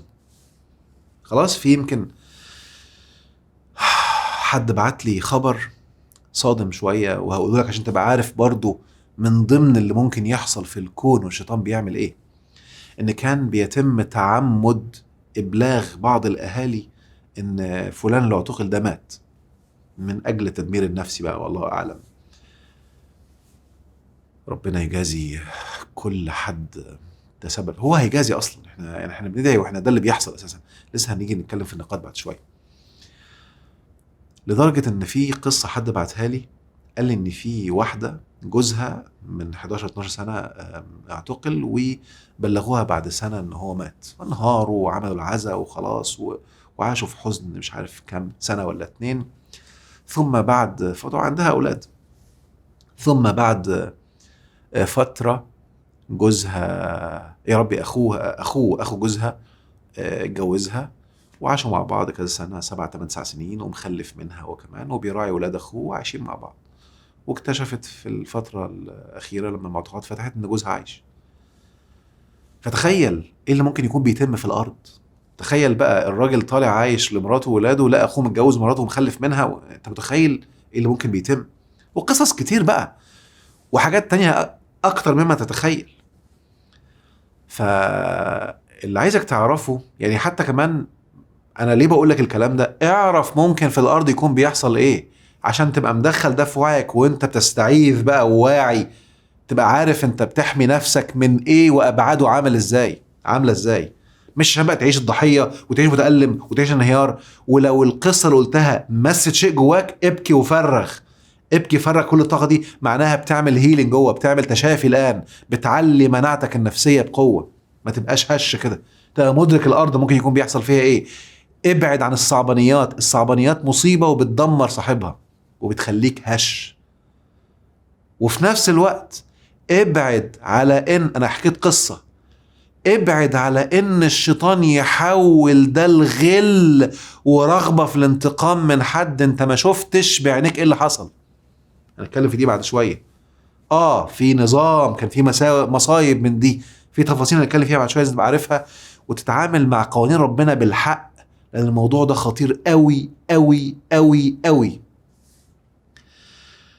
فاللي هكرر تاني، اللي لسه مش عارفين مصير أهاليهم، حول هذا الخوف إلى حزن وتألم وابكي وفرغ. تقبل هذه المشاعر، أتقن البكاء، بحب أقولها دايما كده، أحسن الحزن وأتقن الحزن وفرغه، وحط له وقت.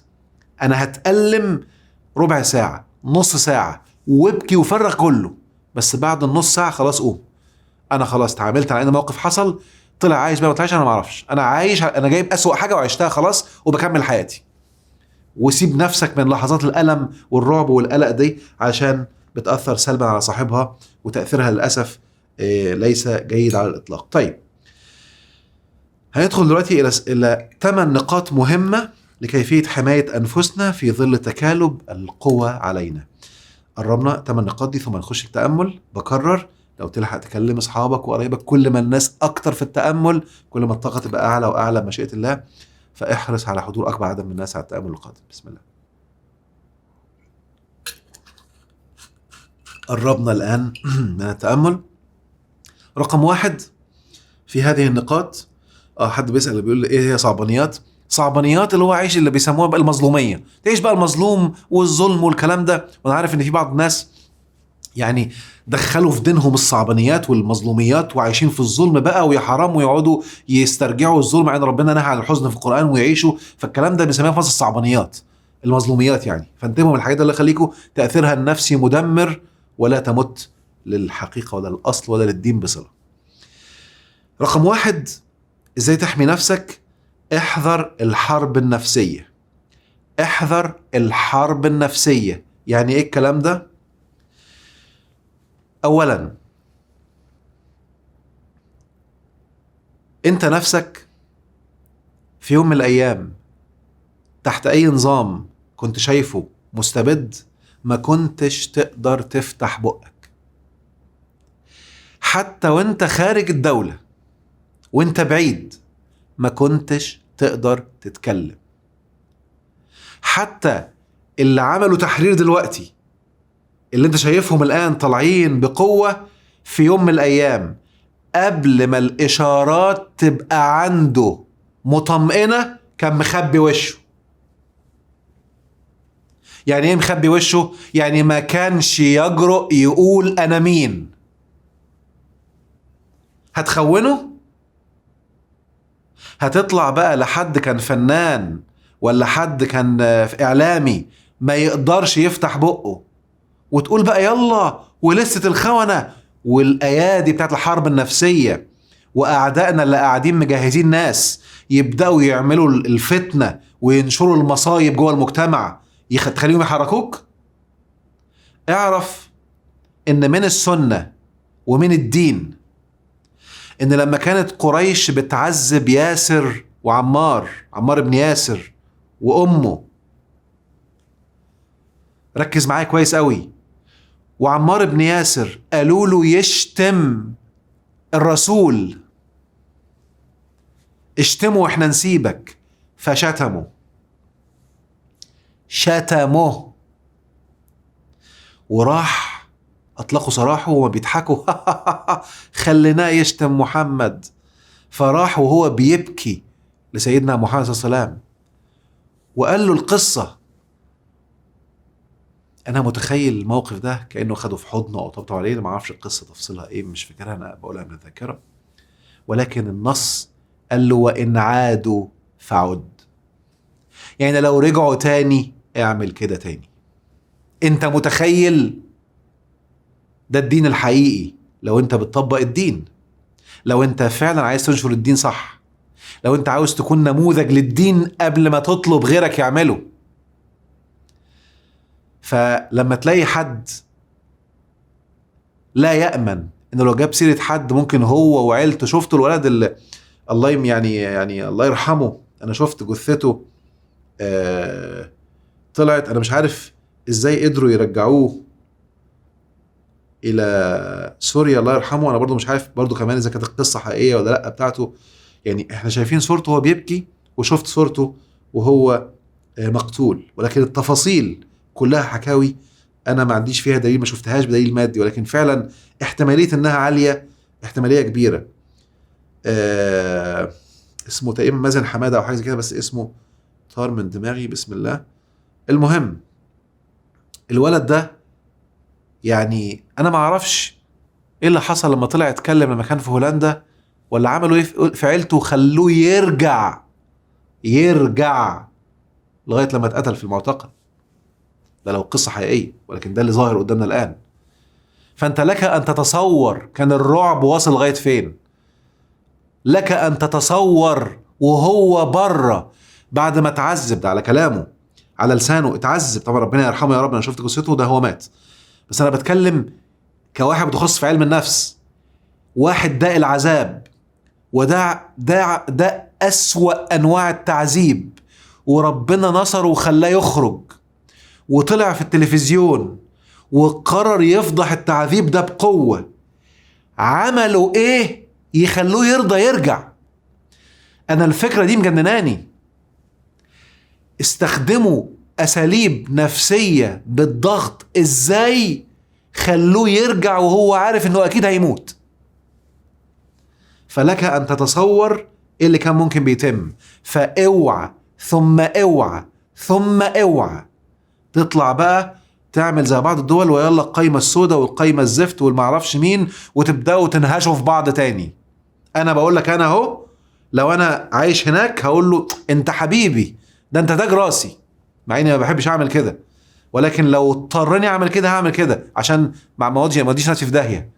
وده من صلب الدين. لا هي بقى تعمل لي فيها الذكر وتعمل لي فيها المعرفش مين، اللي عايز يبقى ذكر خليه يبقى ذكر من بلده، ما يغركش عمالين يهاجموا الدول من خارج دولهم وعمالين يتكلموا سلبي على الناس. انا اصلا كواحد ما بحطش احكام على حد، يعني حتى لما اقول له ربنا يهديك هقول له من قلبي، لما اقول له ربنا ينفع بيك ويجعلك خير دايما بدعي الايجابي، ما بحطش حكم على حد اصلا معايا.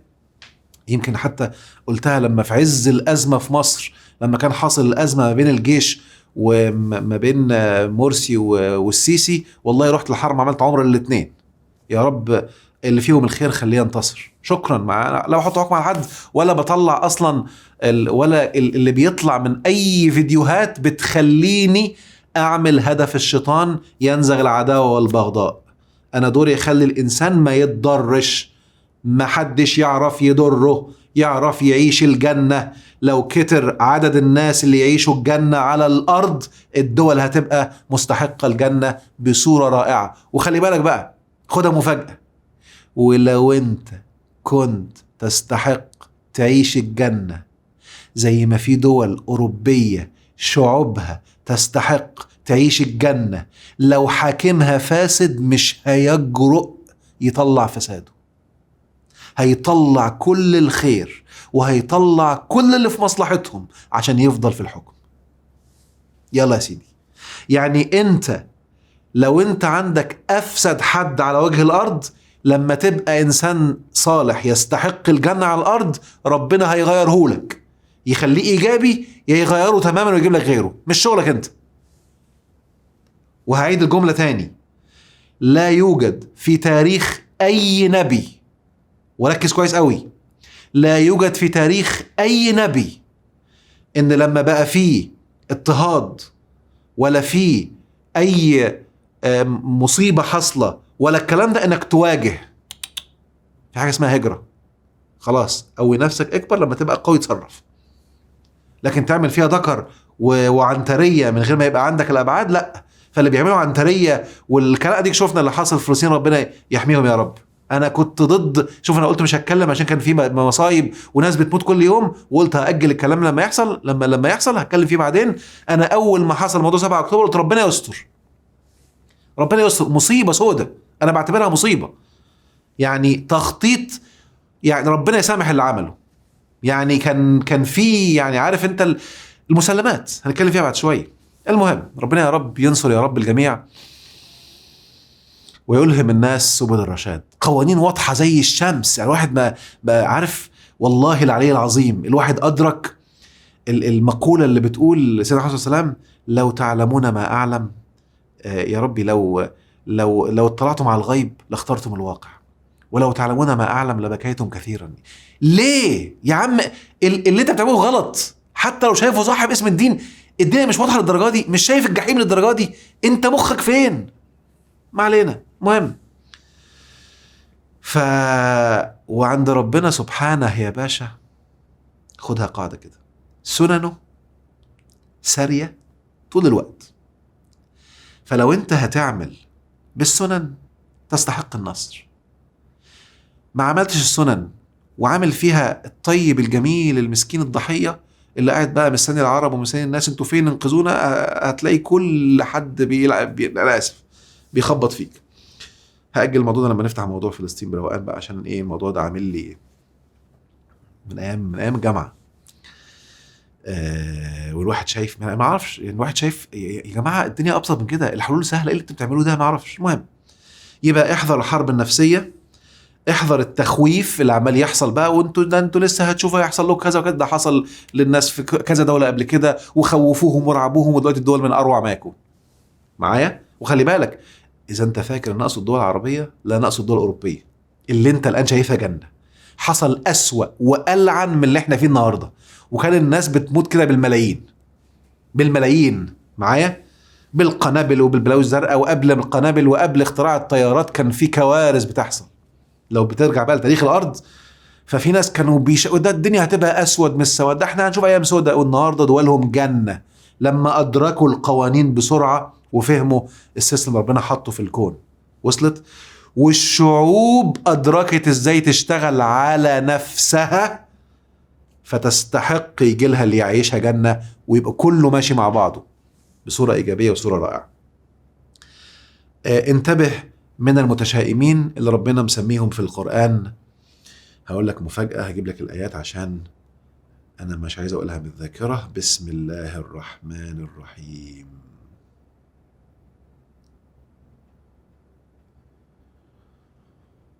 بسم الله الرحمن الرحيم.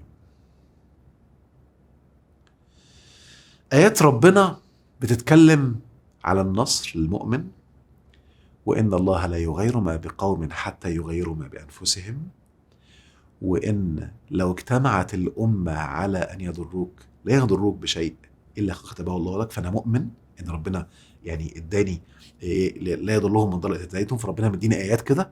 فاللي بيكفر بالآيات دي بيتشائم، ودي اسمها كفر بالآيات مش كفر من الملة. خلينا نكون دقيقين في الوصف.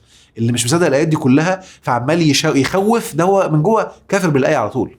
فركز كيف الآيات دي: والذين كفروا بآياتنا هم أصحاب المشأمة، متشائمين على طول، عليهم نار موصدة. وصلت؟ فالمتشائم بتلاقي عايش في نار. عارف نار موصدة معناها ايه؟ احد معانيها انه عايش في النار على طول. شوف هتطلع الدنيا هتبوظ، لو شلنا فلان هتبقى جحيم، ولو قعدنا على فلان جحيم، الدنيا جحيم. هو عايش في الجحيم على طول. وشفت شلت فلان، هم ولاد التيت هم اللي مخططين، وما اعرفش دولة كذا اللي مخططة، وتك مش عايز اقول اسماء بقى انت عارف عشان الفيديو ينتشر والناس تشوفه، وبالتالي كذا شكرا. فانت عارف مين العدو ومين التيت ومين المصيبه السوداء، فهتفضل قاعد بقى متشائم.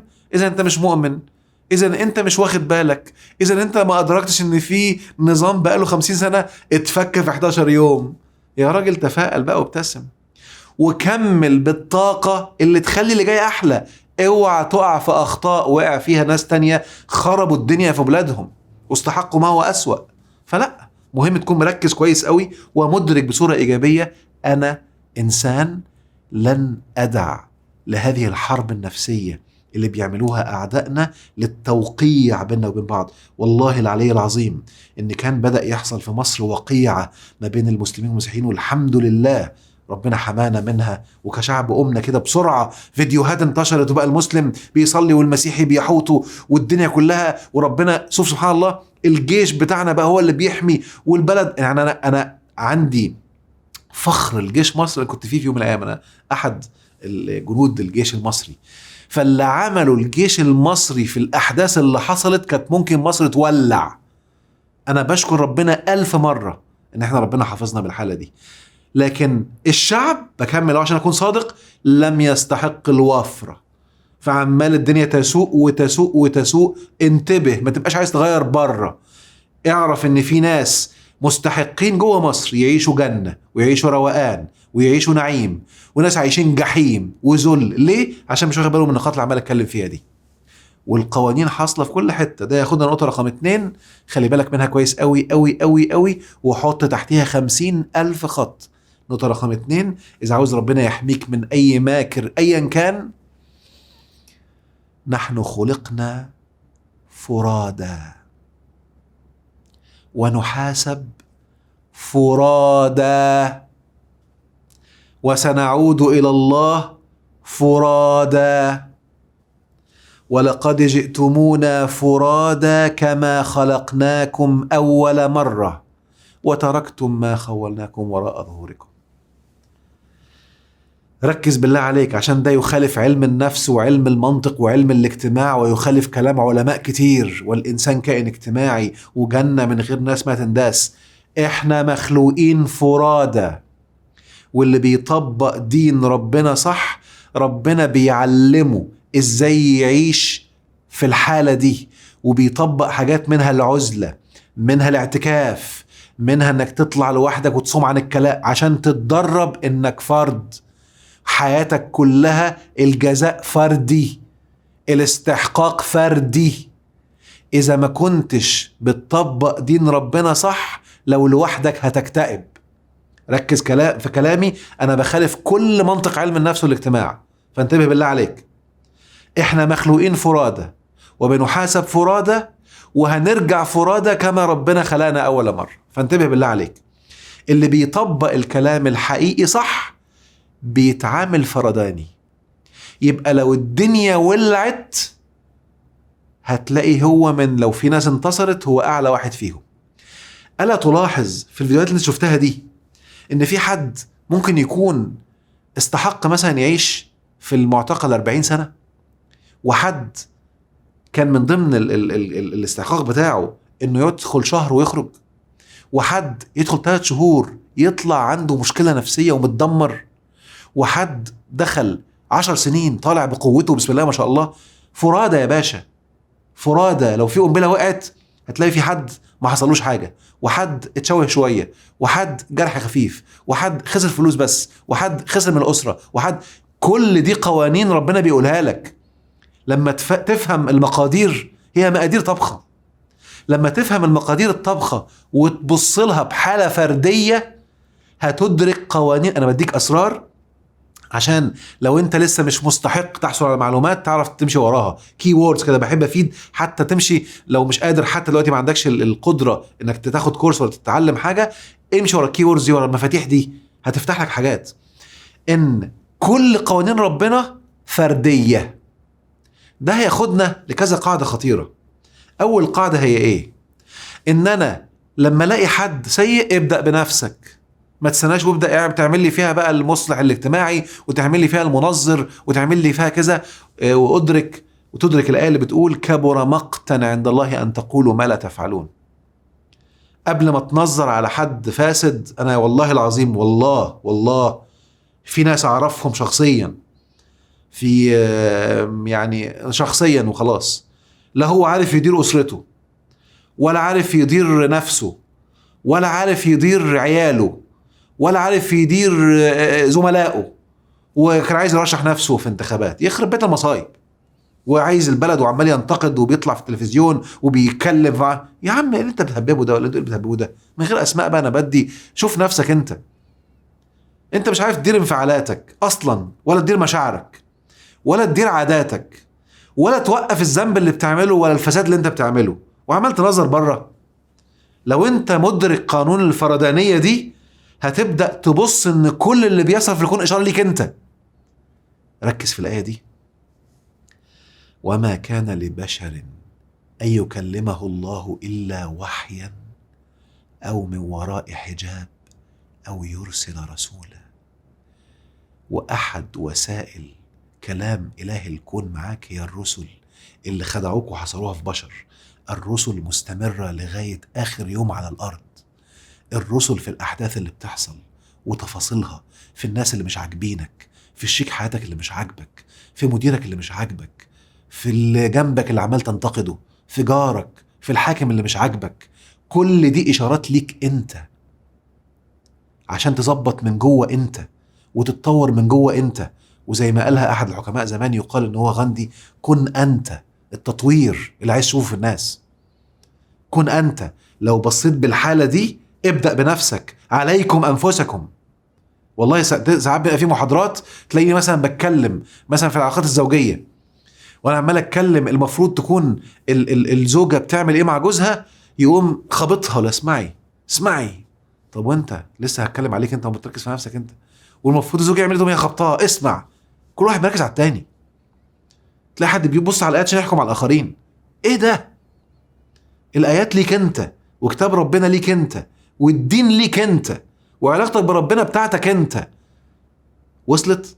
فلما لو انت بتتعامل بالمنطق ده، بمنطق الفردانية، وواعي للموضوع ده، هتدرك فوائد مذهلة ان استحقاقك استحقاق فردي مش جمعي. فانتبه بالله عليك.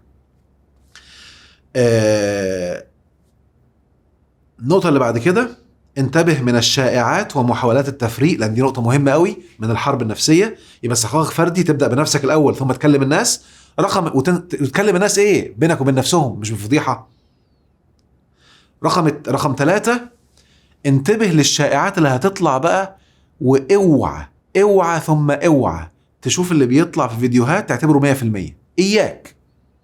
لان انا اتوقع الفترة اللي جاية، انا بتكلم على سوريا الان وعلى الدول العربية، هيبدأ تحريك الضغينة تاني، ويطلع لك فيديو فئة ضد فئة عملت كذا، تقوم انت حاسس بالغل تجاه الفئة دي، وفيديو يروح للفئة التانية. لان كل يا باشا السوشيال ميديا يا جميل متسجل فيها الاي بي بتاعك، واللي انت بتحبه واللي انت ما بتحبوش. والذكاء الصناعي الان بقى بيعرف لو انا عايز اخاطب ناس معينة من شكل الشير بتاعهم، الغل عندهم درجته عاملة ازاي. والله العظيم في ابحاث مخلية شركات الماركتينج زي امازون وزي الشركات الكبيرة، من اللي انت بتعمله على السوشيال ميديا يعرف امراضك ويعرف اللي بتحبه ويطلعه لك كمقترحات للشراء. الذكاء الصناعي بقى مرعب، فبيقدر يعرف بالظبط مين اللي ممكن يولع الدنيا من الشير بتاعه ومن الكومنتات اللي بيعملها على السوشيال ميديا بتاعته. فهتلاقي الناس دي كلها بيتوجه لها فيديوهات هم وقود الخراب، هم وقود المصايب، ما بيصدقوا.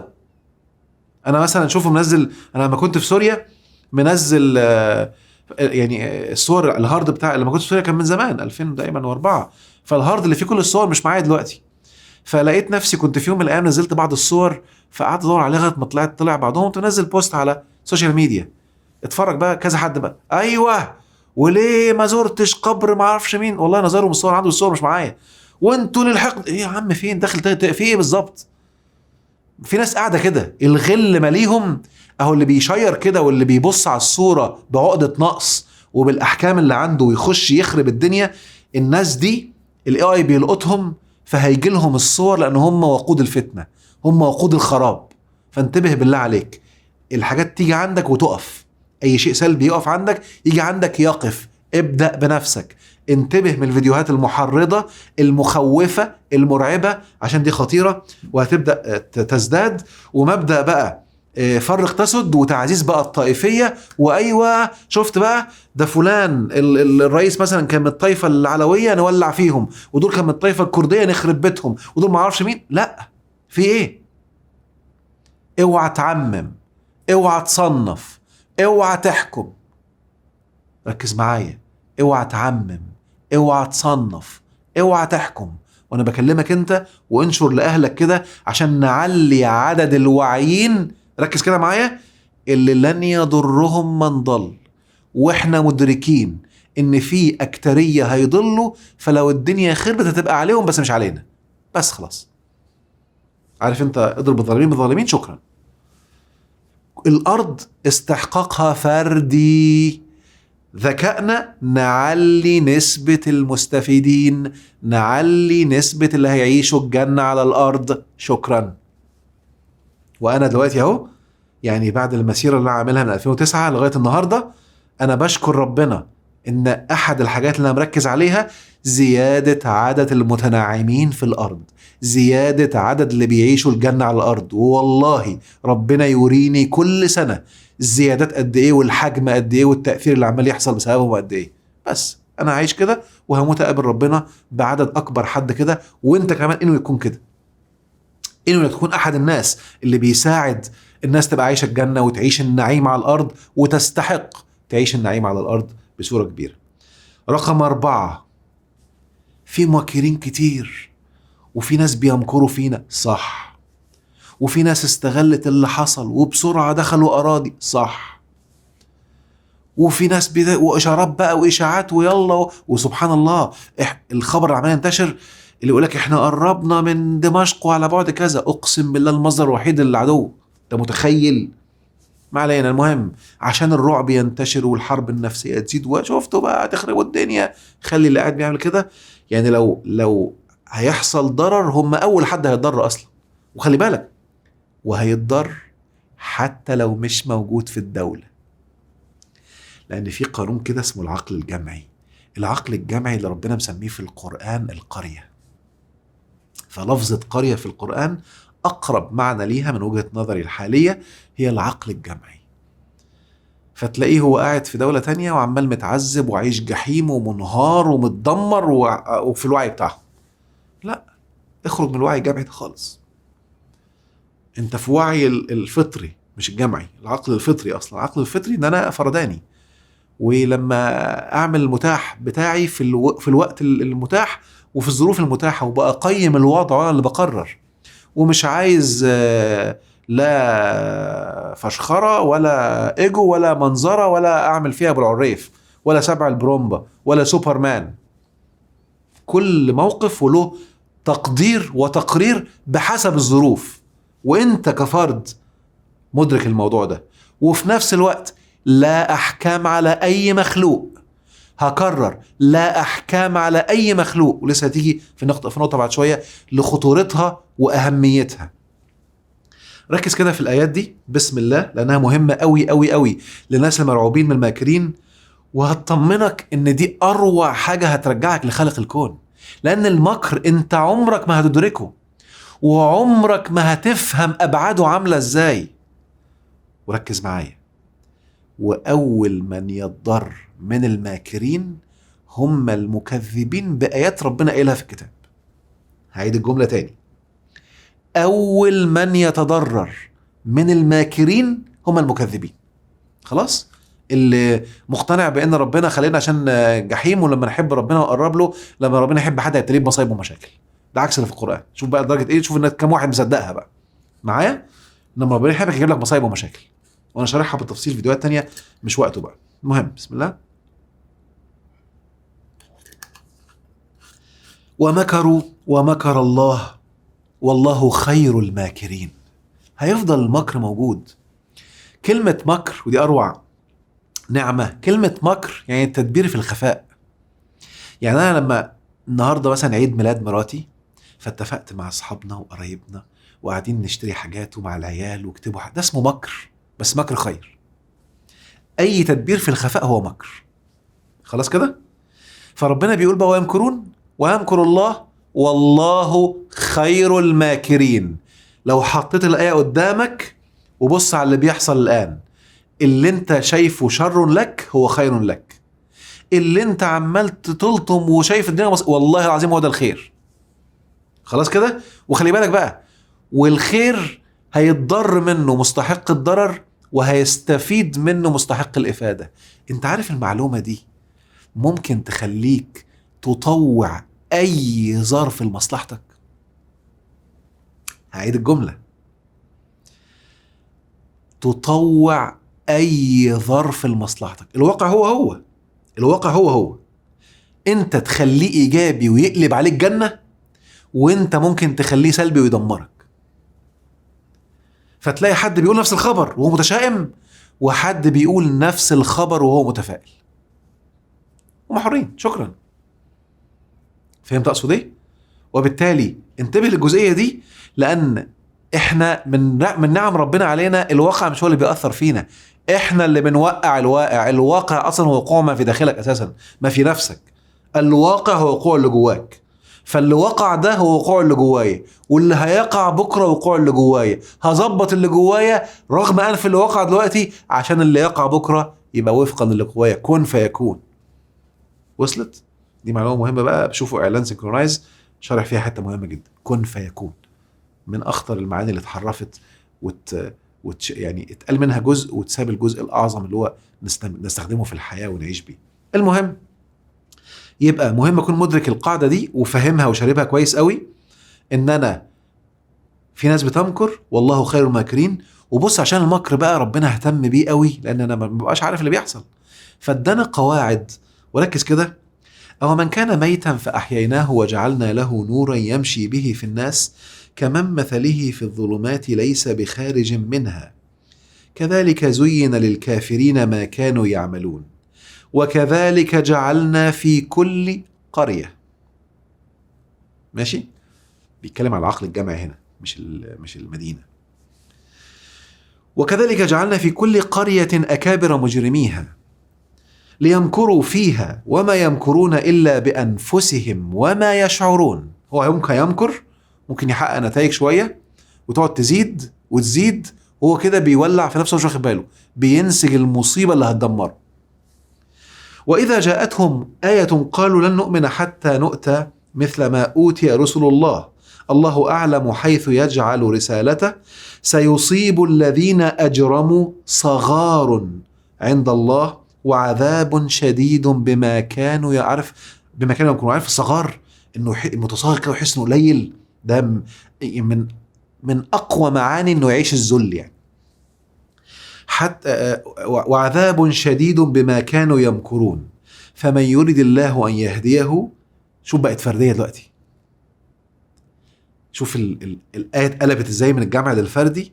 فمن يريد الله ان يهديه يشرح صدره للاسلام ومن يريد أن يضله يجعل صدره ضيقا حرجا كأنما يصعد في السماء كذلك يجعل الله الرجس على الذين لا يؤمنون وهذا صراط ربك مستقيما قد فصلنا الآيات لقوم يذكرون لهم دار السلام عند ربهم وهو وليهم بما كانوا يعملون.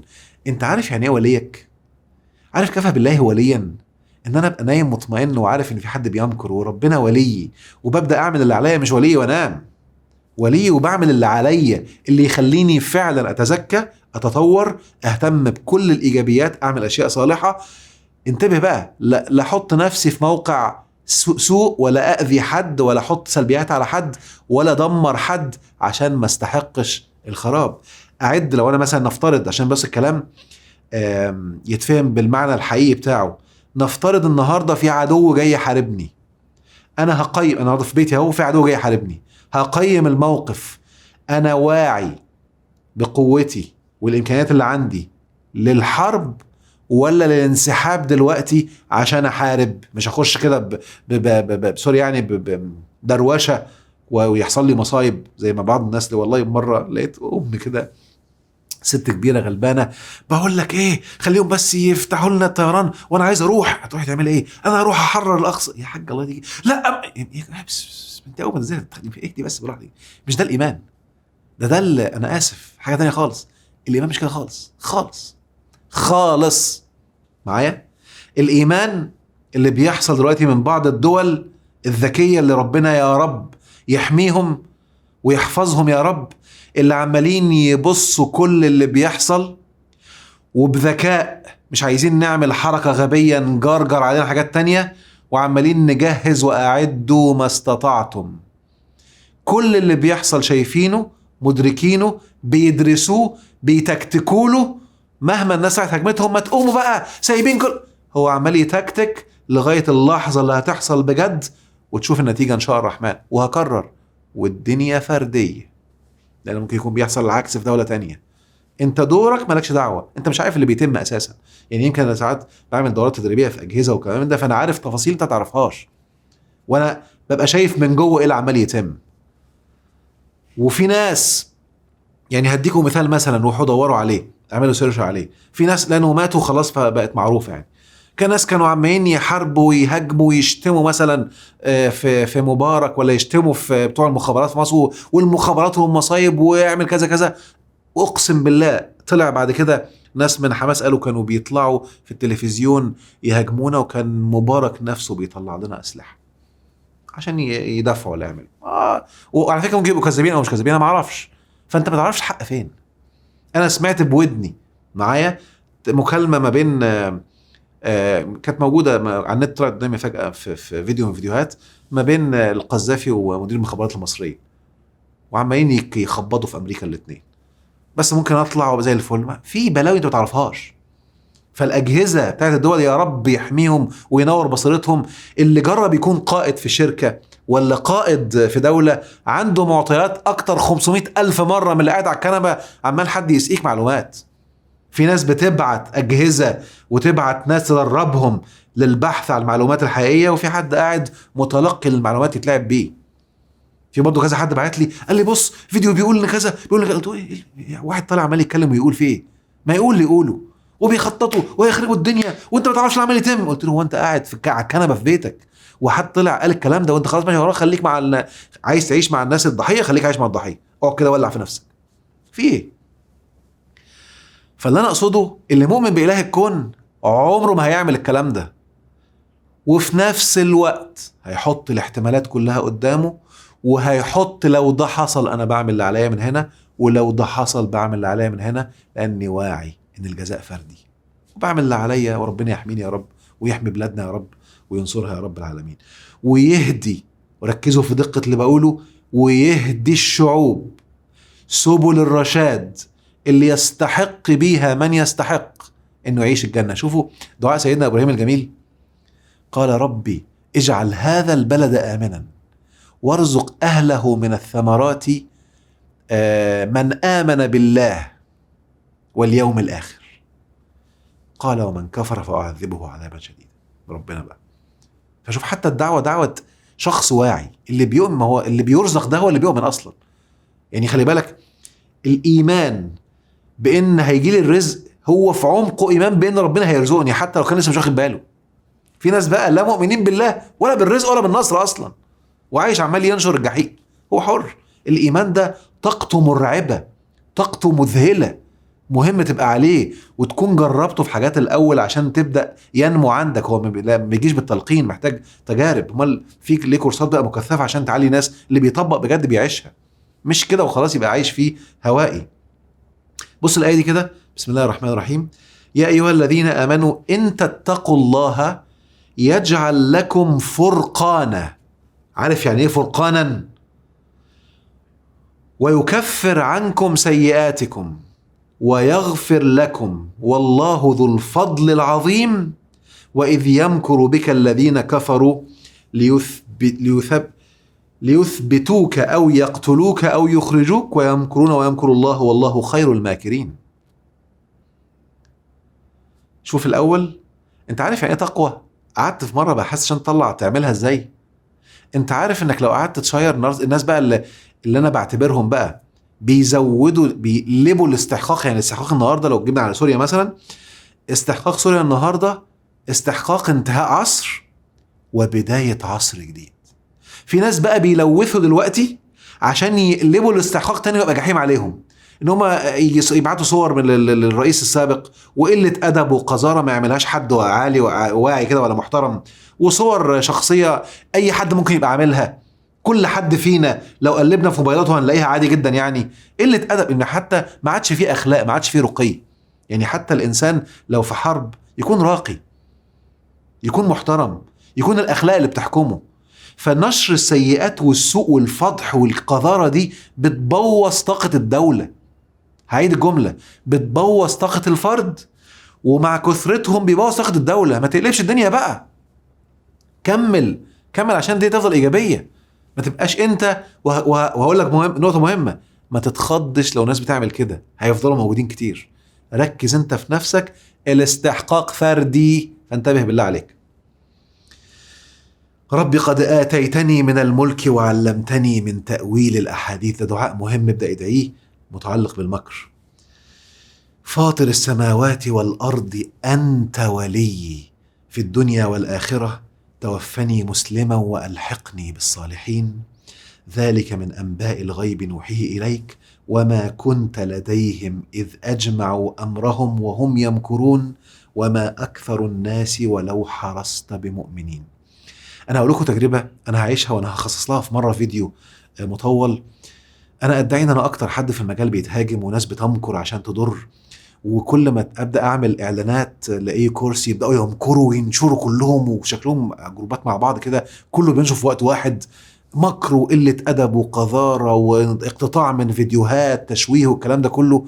والله الذي لا إله إلا هو والله ثم والله ثم والله إن هذه النار كأن كده ربنا بيقول يا نار كوني بردا وسلاما، وكل مرة الكورسات أعلى وأعلى والنتائج أفضل والتراك بيبقى أعلى. واللي حاصل بقى إن بيجي لي ناس لما نسألهم كده أنت عرفتني منين، يطلع من الهجوم اللي بيحصل، فبدأوا يجيبوا أودينس جديدة جاية تتبين، فكأنهم بيبعتوا المستحق إنه يستفيد ويتطور. هذا مكر، خليه يمكر وتلاقيه قاعد متجنن ومنها انت ازاي كده، احنا عاملين اكبر حمله، انت ازاي مستمر؟ هو مش مدرك في قوانين ربنا حاططها في الكون، امكر زي ما انت عايز. هو انت خلي بالك كانوا بيدرسونا زمان في البيزنس والماركتنج، يقول لك السمعه زي الشعره بتتبني كتير وبتتهد بسرعه.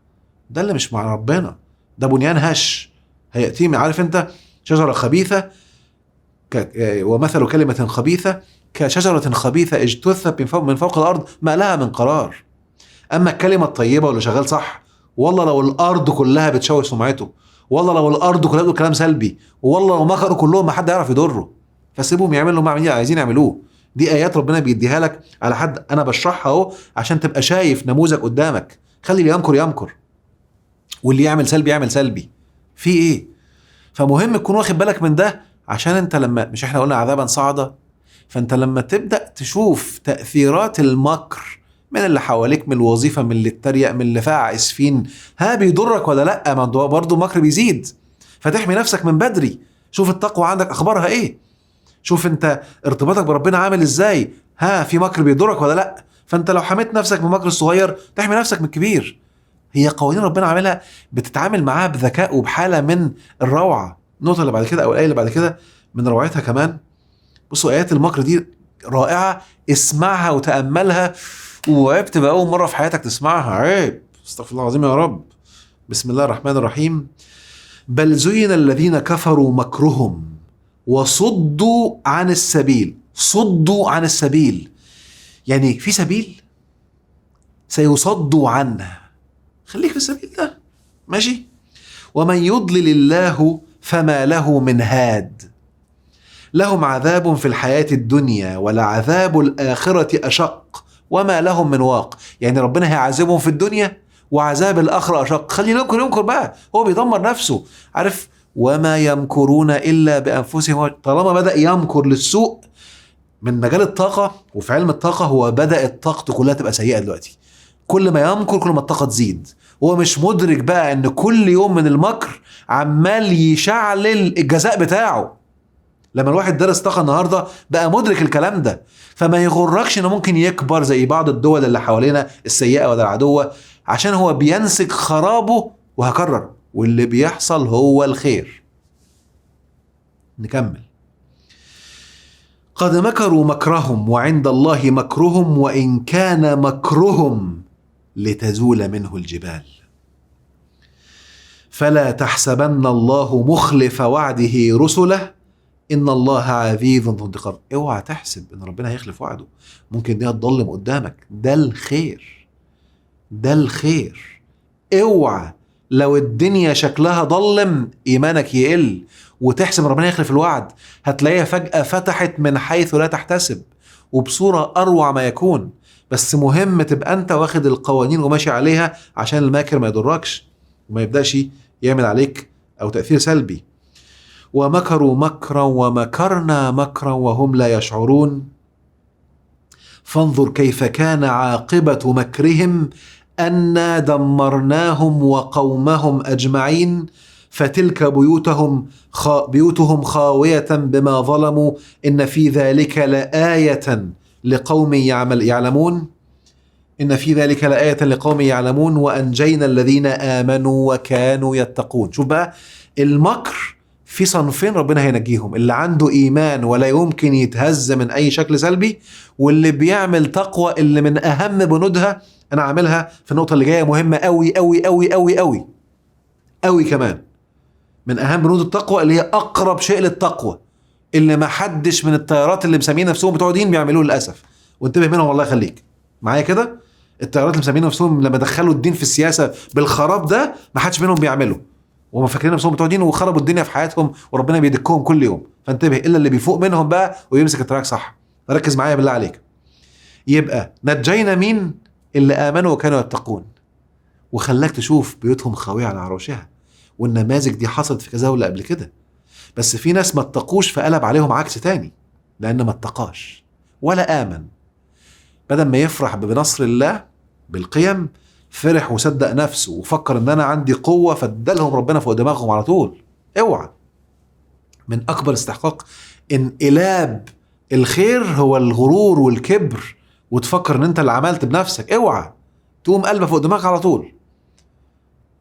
انتبه الله يخليك. استكبارا في الأرض ومكر السيء ولا يحيق المكر السيء إلا بأهله. الآيات كتير أنا منطقي منها حاجات مهمة. ولا يحيق المكر السيء إلا بأهله. اللي خلق الكون بيقول لك أنا حاطط قانون كده اسمه إن المكر السيء بيرجع على أهله. يحيق يعني من الاستحقاق على فكرة، يعني يحيق من جذر حقه، خلاص حقق يعني، فيحيق يعني هيحق وهيرجع عليهم. ومن الوصف ده شيء سلبي جاي منها الحق برضو، والحق من الحق. كل دي من جذور كلمة حق واستحقاق. المهم، فالمكر السيء ما بيرجعش الا بأهله. فأنا واحد عارف إن إلهي اللي خلقني بيقول لي المكر السيء بيرجع لأهله.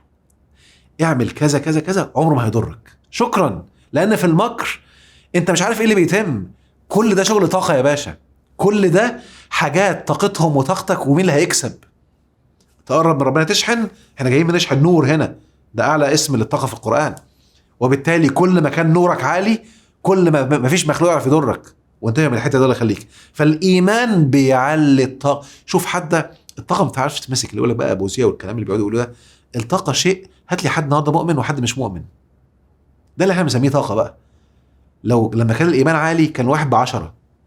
لو الايمان نزل طاقته نزلت بقى الواحد ب2. الايمان ده يتقاس ازاي؟ ده اللي بنسميه الطاقه. ده اللي بنسميه الطاقه اللي جواك. كل ما كان مؤمن عندك طاقه تزلزل بلد، تهزها زي ما انت حاسسها دلوقتي. انت الان حاسس الطاقه اللي طالعه مني دي تقاس ازاي دي؟ شفت البوذيه بقى؟ عشان كده بيخوفوا الناس منها، لان اللي مش مدرك طاقه بيبقى قاعد مرعوب وخايف، مش فاهم، ما عندوش براهين للايات دي بتتكلم ازاي. دراستنا للطاقه بقت الخيات بقت كانك شايفها 3D. فانت شايف ان اللي بيمكر بنفسه وبيتدمر. شكرا. انا هديك، شوف انا بدي مثال عن نفسي اهو. من اول ما بدات ناس بتمكر وتخرب الدنيا واختفوا من على الساحه. بعدها ب4 سنين ناس تانية بتمكر غيرهم خالص واختفوا من على الساحه. ودلوقتي المرحله الثالثه اللي بيمكر الان غير اللي كان مكروا قبل كده، كله اختفى. والله ما اعرف هما فين، اختفوا على الساحه خالص. اول حد كان بيمكر من 2009 و2010 لما طلعت اتمسح، ما عادش موجود. وفي طلع بعدين ناس واتمسحوا، اقسم بالله. اللي طلع دلوقتي الله اعلم قدامهم سنتين ولا 3 وهيختفوا كلهم وهتشوفوا، هيتمسحوا. هو ربنا بيقول كده، بيمكر وربنا يفوت له ويعفو عن كثير، ثم يستحق شكرا. يستحق ايه؟ الساعة. وعشان تفهم كلمة الساعة مقصودها ايه، احد معانيها العميقة، روح ارجع شوف فيديوهات روائع يوم القيامة. رقم 5، ودي مهمة قوي قوي قوي، نستعد يلا عشان 3 نقاط ونخش على المديتيشن. العفو ثم العفو ثم العفو. العفو أقرب للتقوى. يعني اللي أذوا واللي عذبوا، العفو أقرب للتقوى. ده أنا العفو أقرب للتقوى. ده أنا شفت التقتيل العفو أقرب للتقوى. عايز ربنا يجعل لك مخرج ويرزقك من حيث لا تحتسب، اعفو. عايز ربنا يسيبك للقوانين التانية من غير ما يحصل حاجة خارقة للقوانين، اعمل اللي انت عايزه. ابدأ بقى يلا، والغل وكذا. طب قول لي بالله عليك يا اللي عايز تطبق الدين، يا اللي بتتصدقوا بالدين قوي معايا، اللي بيقول لك ده معرفش مين، في المعلومات الدينية أيهما أقوى، السنة الفعلية ولا السنة القولية؟ يا اللي بتحافظوا على السنة، يا اللي حاطين شعار اسمهم أهل السنة وفيهم معظمهم والله بيعمل عكس السنة طول حياته، أو بينتقي من السنة ما يريد، ماشي؟ مش ما يوافق القرآن، ما يوافق هواه. فيش حد في الدنيا بيختار العفو، لأن العفو لا يوافق أي هوى. هعيد الجملة تاني، العفو لا يوافق أي هوى. فتلاقيهم لن ننسى والحزن وعمالين يعملوا في كل التيارات الدينية، إذا كانوا بيتكلموا على الحسين ولا اللي حصلوا في التيارات الإسلامية، كله حاجة بص وباسم الدين معايا. والسلفيين والسنيين لن ننسى واللي صبرة وشتيلة ولا لا، كله. المهم الشيطان يخليهم لا يعفوا عشان يبقوا من خراب لخراب، وبقالهم سنين مش شايفين مخرج والدنيا بتخرب أكتر.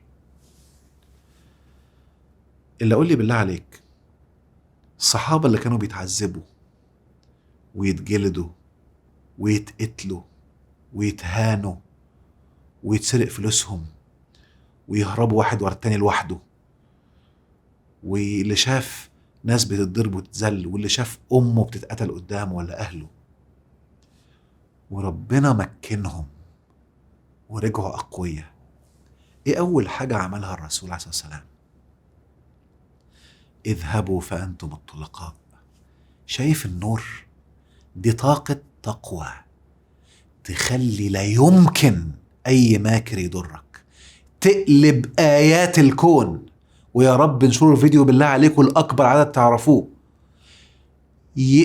انتبه، العفو بيقلب آيات كونية، بيغير منظومات، بيغير أنظمة.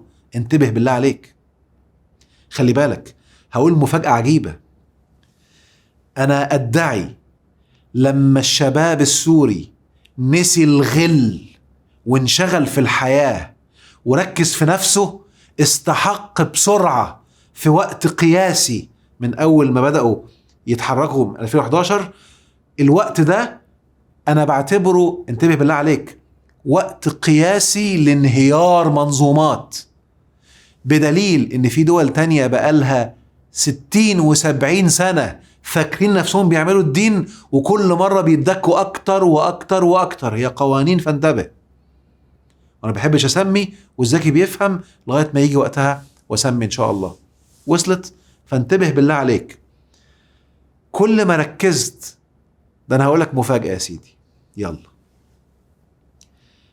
عشان تعرف إن الاستحقاق فردي.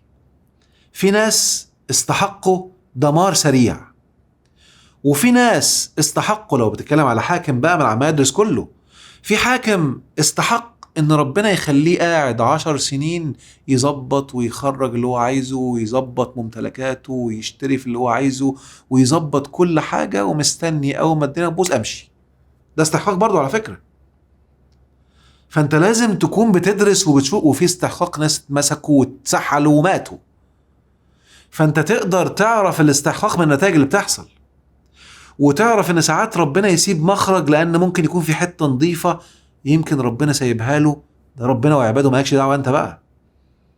فانت بتبص لانك دارس وفاهم الاستحقاق فردي عشان تشوف اللي بيحصل. وفي دول رؤسائها ما خرجوش وربنا بعت لهم رغم انهيار النظام حد تاني يحميهم وفضلوا في نفس الدولة. فدي كلها استحقاقات تخليك تفكر، عمال تقرأ القوانين دي عشان تعرف تستفيد. الاستحقاق فردي. تأمل لو شفنا اللي حصل في الدول العربية الآن، تأمل كل رئيس ده استحقاق، وكل حاشية من حاشيته ده استحقاق، وكل شعب ده استحقاق. عشان تقرأ القوانين، عشان تبقى فاهم، عشان تكون مدرك ان ربنا كل ده الرسل بيبعتها لك عشان تبقى شايف انت جاي فرد. اشتغل جوه، اشتغل جوه، اشتغل جوه. عشان كده العفو كل ما كان حد اذاك، كل ما عفوت كل ما فجرت استحقاق التقوى اضعاف. يلا يا سيدي، شفت بقى؟ وانا بقول لك الكلام ده وانا واحد كان متربي على الغل والبلاوي اللي كنا بيتحفر جوانا وما كناش واخدين بالنا انها حرب نفسيه. غل غل غل غل غل غل غل تجاه طيارات وتجاه كذا. يعني احنا من الناس اللي كانوا بيعملوا غل تجاه طيارات مختلفه دينيا، وغل تجاه سياسيين، وغل لما كان الغل مدمر حياتنا. واللي لسه لغايه النهارده عايش الغل، والقرى اللي مسمين نفسهم بقى طيارات في بعض الدول اللي عايشين غل بيدكوا لغايه النهارده ولسه ما ادركوش انك ما ينفعش لو انت بتجاهد تجاهد بغل اساسا. يعني شوف درجه ايه الغل، مصيبه سودة. المهم، فالغل هديكوا قصه كده غريبه يمكن بعض الناس قصوها عشان يعملوا هجوم، هفسرها لك دلوقتي. لما درست موضوع الغل وادركت خطوره طاقته سالت نفسي كده، مين اكتر، انا هقول اسم دلوقتي، يلا بقى ايه ربنا يحاسبني، بس هقول اسم دلوقتي. مين اكتر حد انا حاسس بغل ومش عارف اسامحه ومش قادر اتخيل ممكن اسامحه؟ كان شارون. جوايا غل غير طبيعي من كل اللي شفته منه. انا قعدت سنة بعمل تدريبات عشان اشيل الغل ده من جوايا. انت متخيل بقى؟ لدرجة ان انا من كتر وانا بسأل المدرب اللي كان بيدربنا، قلت له مش قادر اسامح. فاداني تكنيك كده، قال لي طب غمض عينك وتخيل نفسك بتعمل فيه اللي يشفي غليلك عشان تفرغ الطاقة دي شوية. وانا بقول لك دلوقتي اعملها. لما تخيلت نفسي انا اتخضيت من اللي انا تخيلت اني ممكن اعمله. عايزك دلوقتي كده شوف اكتر حد جواك غل تجاهه، وغمض عينيك وشوف ايه اللي يشفي غليلك، وتخيله قدامك وانت بتعمل فيه كده. هتدرك ان انت نفسك بتعمل اللي انت رايح تحاسبهم عليه. ودي كانت اكبر صدمة اكتشفتها. ايه ده انا فعلا لو ربنا مكنني منه هعمل فيه اكتر من الفيديوهات اللي بشوفها لانه بنتقد فلان. ايه الهبل اللي انا كنت فيه ده وانا عامل فيها ابو العريف؟ الصدمة دي ساعدتني ان انسف كل الغل وبقى مقدر كل حد بيعمل كده ليه. انا كنت زيك من كتر النار من الحرب النفسية اللي ما كانش حد واخد باله منها بتتعمل فينا واحنا صغيرين، واحنا اكتر جيل اتعمل فيه الحرب دي عشان كان الموضوع موجه. دلوقتي في السوشيال ميديا وفي 50,000 قناة ما عادوش عارفين يوجهوها قوي فبيحاولوا، لكن احنا زمان كان الحاجات واحدة، فاللي عايز يوجه بيعرف يوجه. شكرا. دلوقتي الحمد لله مع الانفتاح وذكاء صناعي وناس بتتبين ومن كل حتة يجي لك الموضوع وضده، فانت على الأقل عندك فرصة انك تتبين وتحمي نفسك من الكلام ده. فبالله عليكم كل انسان، وهكرر تاني، اللي مش هيعرف يعفو سيبك منه. انت عايز تحمي نفسك انت، افتكر فرادى فرادى فرادى. يا رب انا هسامح، مش قادر اسامح، ابدأ من النهاردة، اقرأ، اعمل سيرش، طلع كل فيديوهات التسامح، كل تمارين التسامح، نظف التسامح من جواك. ده اهم قاعدة.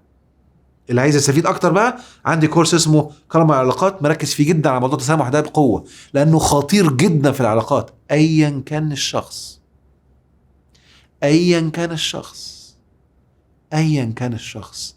وانا لما كنت بقول حتى شارون اديت مثال لاكتر حد كنت نفسي اولع فيه في حياتي. انا كنت مصدوم، قعدت سنه عشان اعرف اشيل الغل ده، ما كانش عندي التدريبات اللي موجوده الان ولا كانت متاحه بسهوله، فكان غل رهيب. واكتشفت ليه كانت حياتي جحيم، حياتي انا برضه. واكتشفت لما شلت كل الغل ده ازاي عملت بند من بنود التقوى، وازاي بقت حياتي جنه ونعيم رغم انف اي حد في الارض. وبكرر، رغم انف اي حد في الارض، وبقولها بحب. وانا بقول لك رغم انفك بحب برضه حبيبي انت. مفيش حتى غل تجاه اي حد خالص والله، حتى اللي بيطلعوا كلام سلبي والله بدعي لهم ربنا يحميهم يا رب وينور بصيرتهم. انا كنت اسوأ منك في يوم من الايام، ومقدر انك كنت عارف، وعارف الهدف، السورس الديني الموروث المطين بطين اللي خلاك كده. عشان كده عندي بقى نار تجاه هذا الموروث اللي خارب الدنيا وخارب حياة الناس ده، ومخليهم يحسوا لا ايه، ويحس انه بيحسن صنعه وعمال يخرب حياته، وحياته بتسوء سنه بعد سنه. ربنا يهديهم يا رب وينور بصيرتهم.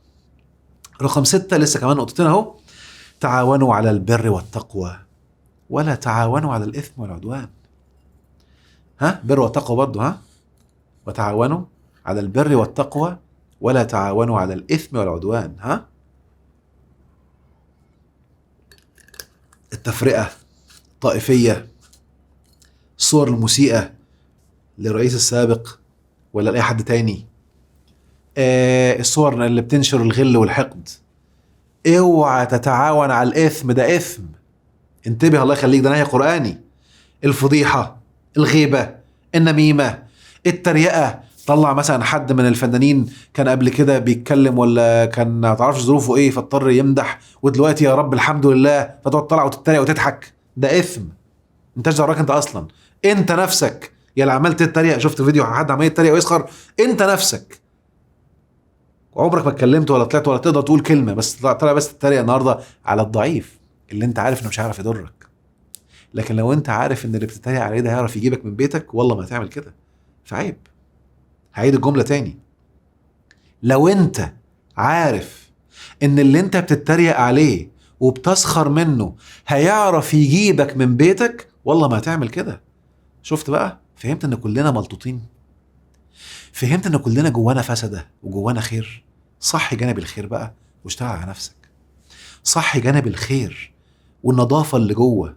كلنا فينا الفجور والتقوى، لا تسمح للفجور يخرج. ماشي؟ وانتبه واسأل نفسك كده عند اي شير واي حاجة، انا بتعاون على الاثم والعدوان ولا على بر وتقوى؟ ليه انا ركزت في الفيديو اللي عملته ده على الناس اللي بدأوا ينزلوا وينظفوا الشارع ويعملوا اي حاجة خير، ركز عليها، زودها، انشرها، امدحها، سجل معاهم، بارك فيهم، انت كمان شارك. كل حاجة حلوة خليك انت كمان نور كده، وابدأ بنفسك عشان تعيش الجنة إذا كنت عايز تستحقها. رقم 7 ودي خطيرة ومهمة أوي أوي أوي، إنك تعيش الدين هتعيش جنة، إنك تستخدم الدين تعجل استحقاق المصايب، تعجل استحقاق المصايب. تستخدم الغل والطار ونار الشيطان وتسميها لي قصاص، يبقى انت بتستخدم الدين، هتقلب فوق دماغك. ركزوا معايا، جملة ادعي ان انا اول حد كشف النقاب عنها ووضحها للناس، عمري ما سمعت حد من اللي بيتكلم في الدين بيقولها، مع انها خطيرة جدا جدا جدا جدا. يا رب اللي بيكلموا في الدين ينشروها ويوعوا الشباب بيها يا رب. الشرك، في شرك مع وفي شرك ب، الاتنين مختلفين. انتبه الله يخليك، أإلههم مع الله ده شرك، ان انا يبقى هوايا وربي ده شرك، ده اقل، استغفارك يشيله. اضعف هوايا يبقى اكتر، الطمع، فلوس، ده شرك مع مش ب. الشرك ب ان يبقى الدين او الله هو وسيلة الشرك. دي بقى ان الله لا يغفر ان يشرك به، والله لا تغفر. عشان كده لو في دولة فيها كل الفسق وفيها الضلال ومش معترفين بالدين ولا بيجيبوا سيرة الإله وعمال يطلع خزعبلات، وانت عامل لي فيها باسم الدين والهوى خلاك تتمنظر عليهم وتحس انك انت متقي وتتريق عليهم وتستغل الدين للحكم عليهم، ربنا هينصره عليك، لانك استخدمت الدين لإيه؟ لانك تظبط الهوى بتاعك. هم وحشين، وانا الاحسن، هم اهل الكفر واحنا اهل التوحيد واهل الصلاح. اللي بيعمل كده تلاقيه دايما تحت. اتحداك اهو تحدي، تجيب لي حد عايش نعيم وفيه الخاصيه دي، بيحكم على الناس بالدين. هي بص اصل مش محجبه، يا اصل كذا، ده تلاقي حياته جحيم. اصل بص ده مش ملتحي، ده حليق. اصل ده بيستخدم الدين لتثبيت هواه. ودي درجه بسيطه على فكره، بس بتلاقي الشخص ده عايش جحيم وما عندوش رزق. اللي بيستحق الدك بقى اللي يستخدم الدين عشان يوصل للسياسه، او يستخدم الدين يوصل لحكم، او يستخدم الدين لتجميع الناس. ده بقى بيتخسف بيه الارض. والايات كتير والزمن قدامك، واتفرج على الفتره اللي فاتت، يعني الاربع 5 سنين 10 سنين اللي فاتوا دول، ربنا ورانا ايات من اللي بيستخدم الدين وبيدكوا. الا قول لي بقى بالله عليك، انت كده لو مؤمن ربنا ما نصركش ليه؟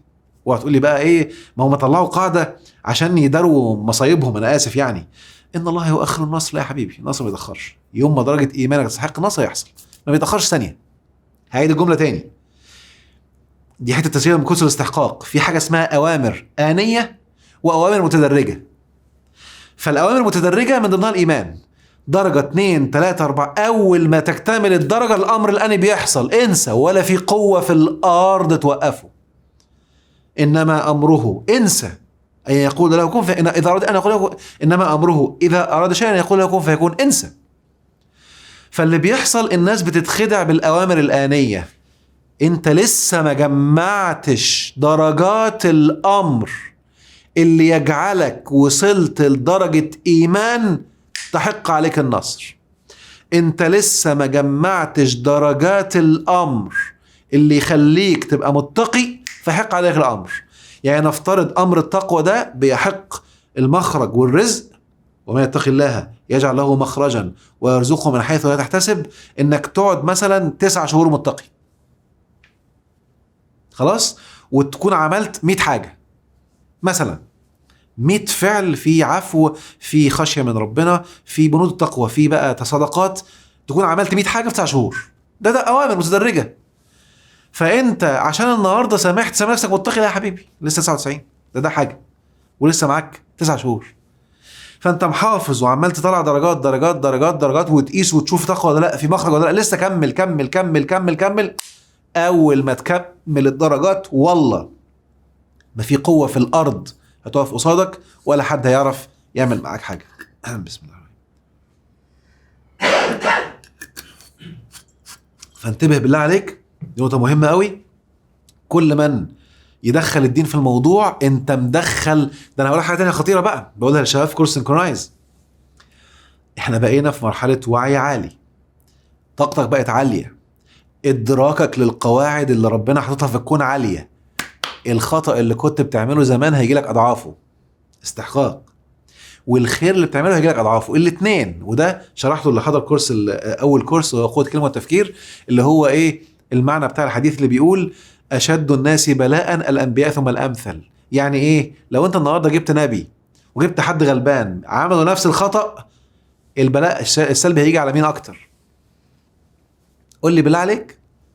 هات لي حد ملحد كافر بيعمل خطأ، وحد عامل لي فيها المسلم وبسم الله ما شاء الله بيكلم باسم الدين بيعمل نفس الخطأ، الجزاء هيجي على مين اكتر؟ فانتبه بالله عليك. كل ما الوعي عالي وادراكك بالاله اكتر، والكتاب بقى في ايديك وبتعمل الخطأ، اوعى. وساء جزاء المنذرين تقريبا. بسم الله. هجيب بس الآية تاني. بسم الله الرحمن الرحيم.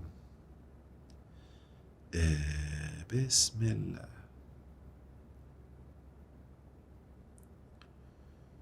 بسم الله. فساء مطر المنذرين فانظر كيف كان عاقبة المنذرين فساء صباح المنذرين. ربنا ادالك انذارات وقال لك ان الله لا يغفر ان يشرك به، وجالك الانذار وبتعمله مصيبتك سودة. ربنا قايل لك آية فيها انذارات بأشياء سيئة وبتعملها مصيبتك أسوأ من اللي ما يعرفش أصلا، من اللي ما عندوش الكتاب ده أساسا. فتدينك بيجعل استحقاقك أعلى في الاتنين، علمك بيجعل استحقاقك أعلى في الاتنين، طاقتك ووعيك بيجعل استحقاقك أعلى في الاتنين. عشان كده في سينكرونايز بحذرهم، يمكن حتى مؤخرا بدأت بقى في الكورس الأخير بخليه يسجل فيديو وتبقى عارف، عشان لو أنا تحضره تبقى عامل حسابك سجل فيديو إنك يا حبيبي النهارده اللي انت بتاخده ده هيعلي الاتنين، فلو رجعت تعمل نفس عادتك هتقلب عليك بسرعة. انتبه، ترجع بقى تمسك التراك صح، ودي حلوة عشان تخليك بسرعة تقوم بقى، ما تقومش تنخ وتضعف، لا خلاص الايجابي بيجي بسرعة وسايب بسرعة وكمان، فانتبه بالله عليك. وده اللي بيبين ليه ساعات تلاقيهم جاي نتائج بسرعة كده وتلاقي الخبطة سريعة عشان تفوق بسرعة وتنتبه سريعا. اللي مش واخد باله ربنا ربنا يعني بلاش بيقعد صحباتي رب، يعني ربنا بيعفو عنه ويسيبه شوية كده ان هو مش فاهم اصلا. اخر حاجة ومهم تبقى واخد بالك منها، الاهداف الكبرى تزيد العصر. يعني ايه الكلام ده؟ يعني كل ما تنوي تحقق اهداف كبيرة قوي اعرف ان العصر هيزيد قوي. لو انا النهاردة بقول لك انا بجسمي ده اللي هو لسه مش قوي ولا رياضي، يعني انا عايز اروح العب وادخل مسابقة كمال اجسام ومعايا 7 شهور، انت هتدرك انا هعمل ايه جوه في الجيم من كتر العصر عشان الهدف كبير. فاللي بيقعد يحط احلام كبيره وهو مش مدرك ولا مستعد للعصر، لما بيحصل عصر بيتخض، الدنيا بتبوظ. لا ما تبوظش، انت بتتهيأ بسرعه وبقوه للي جاي، كن قدها، اعرف انك وسعها وكمل، ما تنخش وما تضيعش وما تقعش. فالفترات اللي جايه الشعوب اللي بدأت تحط احلام كبيره العصر هيزيد، انتبه. والعصر ربنا شرحه في القرآن في سورة اسمها العصر، وسيبك من بعض الناس اللي حرفوا معانيها او غيروا معانيها. والعصر هيحصل حاجتين، ان الانسان لفي خسر، ادي اول حاجة. معظم الناس مع العصر بينخ، مع العصر بيضعف، مع العصر بينسى الدين، مع العصر بيقول هو فين الاله، مصيبة سودة. كل ما يحصل عصر يقوم داخل الشيطان بسرعة موديه في داهية. في ناس مع العصر ألحدوا، فمعظم الناس مع العصر بيضل. إن الإنسان لفي خسر إلا، ركز كده، الذين آمنوا برضو وعملوا الصالحات وتواصوا بالحق، مش الموروث، الحق اللي في الكتاب، وتواصوا بالصبر. شكرا. الصبر هو الحياة، بنسميه الحياة دلوقتي أو التقبل. الأربعة دول يعدوك من أي عصر. أنا مؤمن إن خلاص ده عصر بيجي عشان أحط هدف كبير جدا هنطلق فيه. رقم 2، أنا دلوقتي ركز معايا كده، بعمل اللي أنا بعمله في إصلاح ولا في إفساد؟ افساد ممكن يكون غيبه ونميمه تفسد بين اسوأ افساد ذات البين، اللي بيشوه سمعة حد ده بيعمل اسوأ افساد. ولا اصلاح، خلي كل حد يصلح كده ويصلح علاقاتك مع كل حد، ما تحطش احكام. فانتبه من الحته دي. ثم وتواصوا بالحق، الحق اللي بجد، مش اي موروث تاخده وخلاص. اي حد قالك انه دين تقوم عامله، تاكد انه في كتاب ربنا بجد، لان في موروث عكس الكتاب، وده مودي ناس في داهيه كتير معايا. ودى ناس في داهيه من اول ما طلعوا كلمه استشهاد، خربوا الدنيا، ده عكس الدين اصلا. ولا تلقوا بايديكم الى التهلكه، فعملوا لها اسم شكله حلو، خربوا الدنيا وادكوا في كل حته اساسا. المهم رقم 4، ودي نقطه مهمه قوي قوي قوي قوي قوي، وتواصوا بالصبر. انا متقبل كل اللي بيحصل، انا وسعها، انا قدها ايا كان يا رب. وبالتالي تلاقي ربنا نفعك بصوره كبيره. وكون متاكد، اوعى تاخد اي حقيقه على انها مسلمه 100%. ادي كل حاجة 50-50. يلا هدي أسماء وأشخاص. يلا الرئيس الفلاني ممكن يبقى 50% ما كانش يعرف، 50% يعرف. 50% ممكن يكون، أنا بصراحة أنا عن نفسي أهو، أنا بعتبر لو قلنا مثلا مثال على اللي حصل لبشار، هو ما كانش حاطط في دماغه أصلا موضوع الحكم، والناس كلها كانت عارفة، وكان مركز في الطب أساسا، وكان أخوه اللي كان بيعمل. أنا بالنسبة لي ببص اللي بيحصل أحداث، فأنا حاطط 50-50. وبالتالي ممكن صح عارف وكل صح جدا، ممكن يكون ما يعرفش، وفي ناس تانية اللي حاكماه وبصوا وهو احنا مجموعة كده وتسمع الكلام لا هتدك، فخلاص بقى انا مش عايز اعمل مشاكل. يعرف اللي بيحصل في السجون وما يعرفش برضه، ما يعرفش. 50-50، خلي حياتك 50-50 وتحط احتمال ال50 السيء ان لو بيحصل ما يضرنيش، واحتمال ال50 الايجابي لو بيحصل يساعدني في العفو. 50-50، امشي بقاعدة 50-50 هتعيش جنة. معظم اللي بيعيش جحيم هو اللي بيحط قاعدة 100%، ويحط ويتصور ان تصوري او ظني 100%. وهنكشك كده كم 100 مرة في حياتك كنت متأكد من حاجة وربنا ادالك اشارات ان عكسها هو الصح.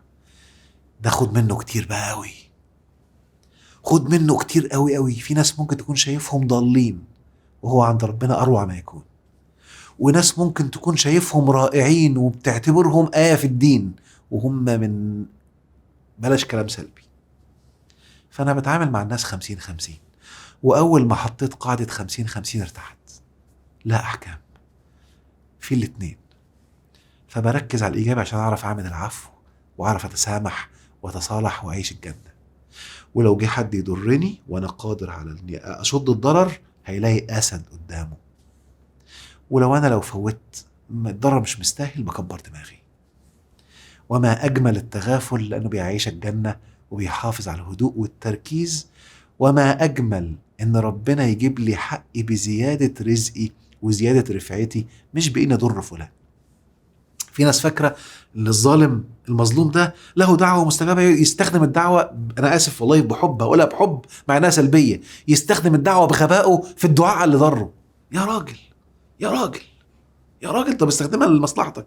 يا رب ارزقني ووسع عليا، ما انت عندك دعوه لا تستجاب لا ترد. ايه ده؟ حتى على الدعاء مستجاب بيضيعوها، غير مستحقين. اقسم بالله عايش حياته كلها كل ما يتظلم ومش مدرك ان انا لا اله الا انت سبحانك اني كنت من الظالمين. بدل ما يقولها ويركز كده لا عمال هو ساب ويغل، حتى ضل في انه يستفيد من الدعوه. يمكن لو قعد كده وقال انا طالما حد ظلمني يبقى انا عملت حاجه، لا اله الا انت سبحانك إني كنت من الظالمين. هتلاقي فجأة كده لما اجي ادعي بقى ليه دعوة مستجابة، أنا اتظلمت أهو أدركت إن أنا عملت خطأ، يوم ربنا ينورك استخدم الدعوة بمصلحتك، للخير للنفع للرزق. ده أعلى حق وأروع حق. يا ربنا لو حاجة دخلت منك يا رب هات لي أضعافها معايا. والموضوع ده فيه معلومات كتير بعدين بقى عشان الموضوع ما يطولش عليكم أكتر من كده. نبدأ دلوقتي التأمل. بسم الله، يلا بسم الله الرحمن الرحيم. هنبدأ التأمل بسم الله. هنعمل موسيقى هادية جميلة لو سمحت. شباب سينكرونايز، أشكركم على هذه تلبية الدعوة الجميلة. اللي حاضرين معانا اعملوا زي ما أنا قلت لكم في اللايف، في المسج اللي بعتها لكم، واستعدوا. ربنا يحميكم يا رب.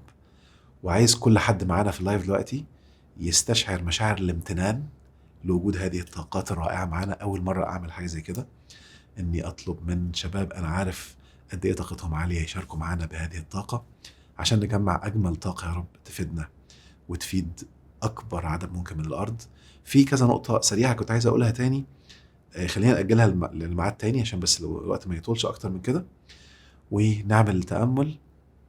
ويلا بينا بسم الله. اتفضل.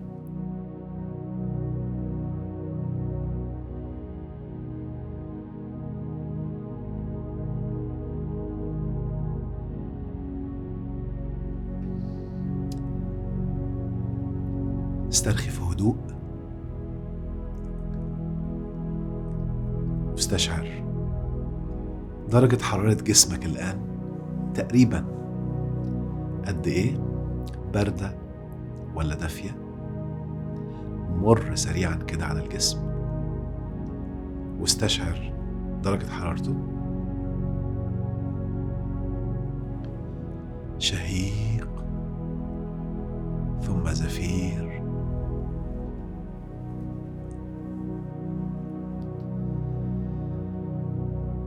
استشعر درجة حرارة الجو في المكان اللي انت فيه الآن، أيا كان انت فين. واستشعر درجة الحرارة باردة أم دافئة أم ساخنة. علي الإحساس بالبيئة المحيطة وبجسدك. استشعر الآن النية أن تكون في أعلى درجات السلام وأعلى درجات التسليم لأي قدر يراه الله حق وخير. شهيق ثم زفير. وبالوعي ده ارمي بصرك وبصيرتك على صور شفتها الأيام اللي فاتت أو السنين اللي فاتت، وصور قد تكون طرقت في ذهنك على الأيام اللي جاية. أهم حاجة شوفها الآن بوعي إنسان مسلم. أسلمت إليك يا الله نفسي وجسدي وحياتي وعائلتي وأسرتي وأحبائي وزملائي وأصدقائي وشعب بلدي وكل من على الأرض.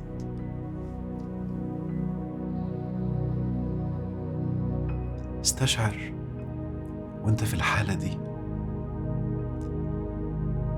بتدرك بعد ما أبصرت إيه اللي ممكن الشيطان يعمله مع البشر، وإيه تجليات الفجور اللي في النفس، وإيه كذلك تجليات التقوى اللي في النفس. وإنت شايف الضدين الآن وعارف إن في بشر في الأرض يسعوا في اتجاه الفجور، وبشر في الأرض يسعوا في اتجاه التقوى. قول بوعي: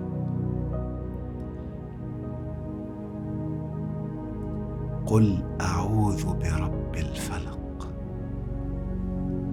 من شر ما خلق ومن شر غاسق إذا وقب ومن شر النفاثات في العقد ومن شر حاسد إذا حسد.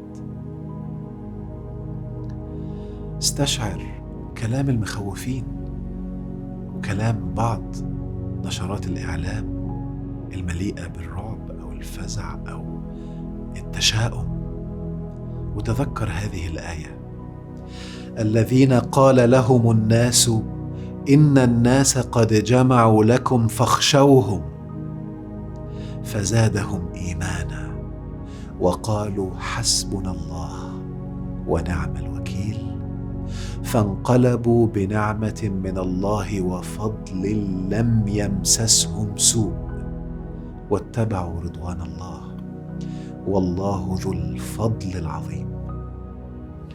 استشعر الآن أسوأ مخاوفك، أسوأ حاجة كنت خايف منها تحصل. حسها، سيب الخوف يطلع، سيب كل المخاوف بحرية. وانت سايب المخاوف قدامك اسمع الآية بترن في الباك جراوند، في الخلفية من ورا: الذين قال لهم الناس إن الناس قد جمعوا لكم فاخشوهم فزادهم إيمانا. استشعر انك انسان بتتحفز بالإيمان أكتر كل ما حد يخوفك، بيعلى إيمانك أكتر كل ما حد يقولك خلي بالك ده في ناس كذا وفي ناس كذا. إيمانك بيعلى بأنك بتدرك قوانين وبتدرك أشياء رائعة ومركز أكتر، وناوي الفترة الجاية تركز على أشياء أعلى لزيادة التقوى، لإيقاف أي عادة سلبية. ابدأ بالأعلى، ما توقفش كله مرة واحدة. إنك هتخرج الآن من هذا التأمل وانت حاطط خطة حقيقية، لأنك بقيت واعي إنك فرد، جئت خلقت فرد وتحاسب فرد وستعود فرد. شهيق بهدوء ثم زفير. استشعر الآن الآلاف اللي معانا الآن في مختلف بقاع الأرض. في بقاع من الأرض هم فيها عايشين في نعيم، وفي ناس تانية عايشين في أشياء سيئة من مختلف درجات النعيم أو الجحيم. كلنا تجمعنا على قلب رجل واحد. استشعر هذه الطاقة من كل مكان في الأرض في وقت واحد، مع اختلاف المكان ومع اختلاف التوقيت. استشعر الآن الملائكة شايفيننا كلنا وطاقاتنا مجتمعة الآن على قلب رجل واحد. بنؤكد إن احنا أيا كان حد بيخوف أو بيرعب أو بيحاول يوقع العداوة والبغضاء بينا، بننوي بنية صادقة قدام ربنا إن احنا هنبدأ بنفسنا الأول. هنبدأ واحنا مدركين المبدأ القديم اللي بيستخدم فرق تسد. هنبدأ بنية صادقة إن احنا ناشري سلام، ناشري نور، ناشري قوة في الحق، ناشري عفو. يا رب أعن كل من لا يستطيع العفو بأن يعفو، وأن هذه الطاقات اللي فيها ناس استطاعوا أن يعيشوا العفو بقالهم سنوات وبقالهم درجات عالية في هذا العفو، يا رب طاقة العفو بتاعتنا الآن تمسح على قلب كل إنسان مش قادر يعفو ولا عارف يسامح. استشعر كل طاقات أي حد موجود معانا الآن قدر يعيش اسم الله العفو بقاله سنين، إن طاقات العفو دي وإحنا كلنا مجتمعين بتنظف الطاقات اللي عندك. واستشعر اسم الله العفو عندك عمال يعلى أكتر وأكتر، وإنك الآن بقيت تبقى عارف إزاي تاخده من ربنا مباشرة من غير أي حد. وإحنا الآن كدرجة من الدرجات إخوة متحابين متعاونين، طاقتنا بتأثر على بعض عشان نستفيد، وكل واحد فينا الآن يتعلم إزاي يعملها لوحده. اللهم أنت العفو وأنا من عبادك يا عفو، أنت ولي في الدنيا والآخرة، فأعني عن العفو. أنا عفو، أنا عفو. استشعر كل حد ممكن كان جواك مشاعر غل تجاهه أو مشاعر رغبة في الانتقام أو الثأر، هذه الرغبات اللي بتسمح للشيطان بالدخول. استشعر كل هذه المشاعر وحسها. لو عايز تبكي ابكي بكل ألم جواك، ابكي لو عايز بكل نار كانت جواك عايز تطفيها بإنك تشوف اللي قدامك بيتذل، ابكي. ابكي وانت عارف ان ربنا وعده حق، وحتى لو انت عافيت ده لن يوقف الجزاء. الجزاء سيبه لله مش شغلك. واعرف ان ربنا قال لنا في كتابه آية مذهلة زلزلتني أول ما عرفتها: وأسروا الندامة لما رأوا العذاب. إن في ناس جزاءهم من ربنا هيجي وهيبقى عذاب، ولكنهم سيسروا الندامة. فممكن إحنا ما نعرفش. كن مؤمن، مش لازم تشوف علشان تؤمن، آمن عشان تشوف. مش لازم تشوف عشان تبقى مؤمن.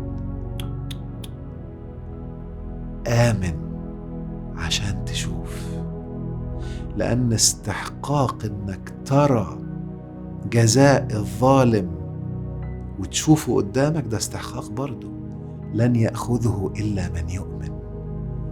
شهيق ثم زفير. تأمل الآن حياتك اللي فاتت بكل الأشياء السلبية اللي انت كنت بتعملها والأشياء الإيجابية، بفسادك وإصلاحك، بذنوبك وأشيائك الخيرة الجميلة. وانوي الآن بقبول تام للي انت بتعمله الاتنين. انت بشر الآن، بشري ربنا أودع جواه الاتنين، فأنا متقبل وهبدأ من النهاردة أزكي نفسي بإني هبدأ أخد أعلى ذنب بعمله أو أعلى إفساد بعمله وأحط له خطة لإيقافه، وهشوف أجمل حاجة كنت بعملها وهحط خطة لزيادتها، أو ما كنتش بعملها هحط خطة أن أعملها وأزودها. فأنا هشتغل في الاتنين، أوقف شيء سلبي الفترة الجاية وأوقف شيء إيجابي.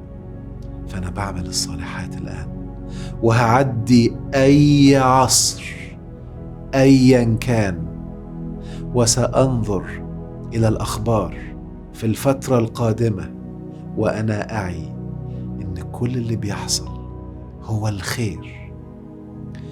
ممكن أسأل ربي طب يا ترى فين الخير؟ علمني يا رب، فهمني كما فهمت سليمان، علمني كما علمت آدم. وانت متقبل وستتعلم كل يوم وستفهم كلما زاد سلامك وزاد تقبلك اللي اسمه الصبر. شهيق ثم زفير. وكن واعي ان من الصبر والتقبل انك تتقبل المشاعر السلبية ايا كانت، تتقبل الألم اللي ممكن يحصل جواك، تتقبل حالات الضعف وحالات القوة. أنا متقبل يا رب. شهيق ثم زفير.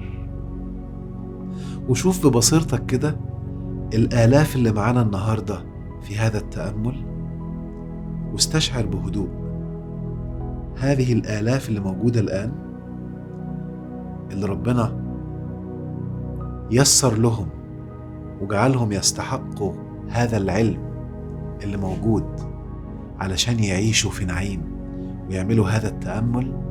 ببصيرتك شوفهم كلهم متجمعين، كل اللي حوالينا، واستشعر انك بتشكر كل حد جنبك على وجوده معانا النهاردة في اللايف، وانه حاضر، وانه ساهم بهذه الطاقة بتاعته وهذا الوعي في الفعل الجميل اللي بنعمله الآن، مجتمعين بطاقة جماعة رائعة، متجمعين على السلام، على الرقي، على العفو، على ان كل حد فينا يبقى بنيته كده هو نموذج الإحسان اللي عايز يشوفه في بلده، نموذج العلم اللي عايز يشوفه في بلده، نموذج النجاح، نموذج التقوى، نموذج النظافة، نموذج الجمال اللي عاوز يشوفه في بلده.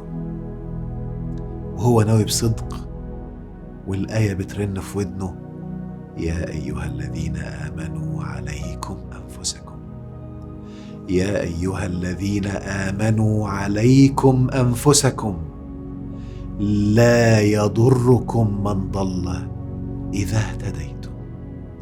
فاللهم اهدنا سبل الرشاد، واللهم اهدنا سبل العلم والوعي يا أرحم الراحمين. اللهم اهدنا واحمنا من كل ماكر. اللهم يا رب العالمين احمنا من كل ماكر.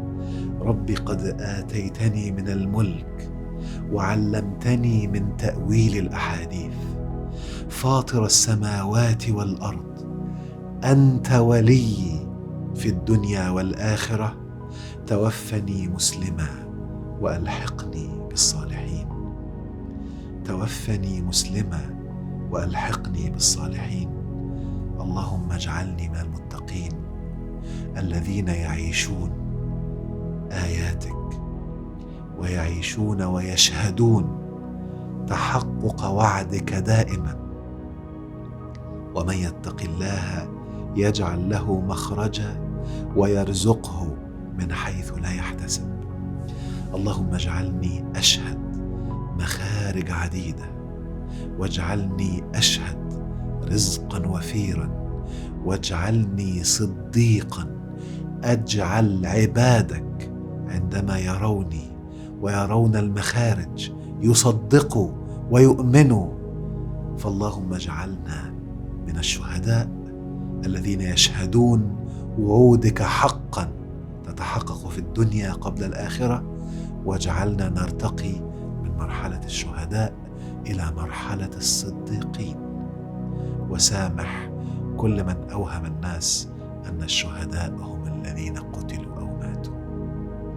اللهم اجعلنا من الذين يشهدون وعودك حقا في الأرض، واجعلنا من الصديقين الذين يجعلون أكبر عدد من ذويهم ومن المقربين أن يكونوا هم كذلك ممن يشهدون وعود الله محققة على الأرض.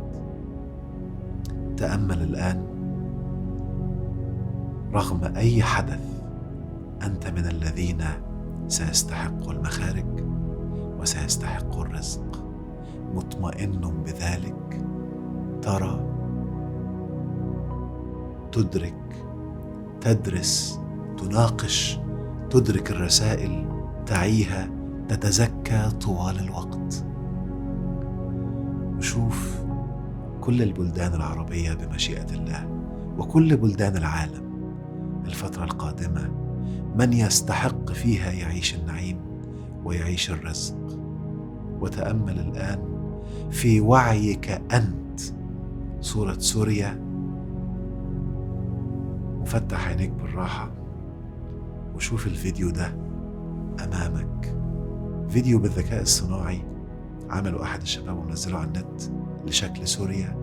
عايزك تشوف شكل سوريا في وعيك أنت اللي هتعيشه بهذا الجمال اللي هتشوف الفيديو الآن.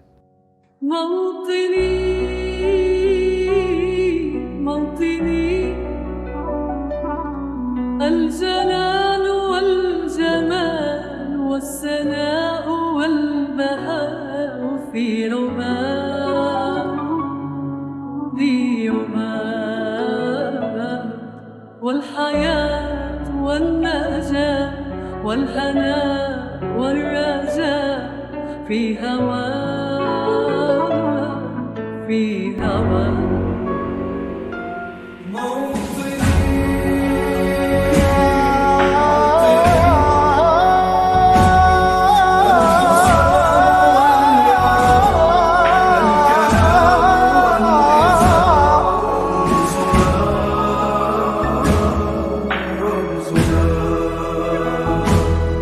مجدنا وعهدنا واجب من الوفاء، لا يهزنا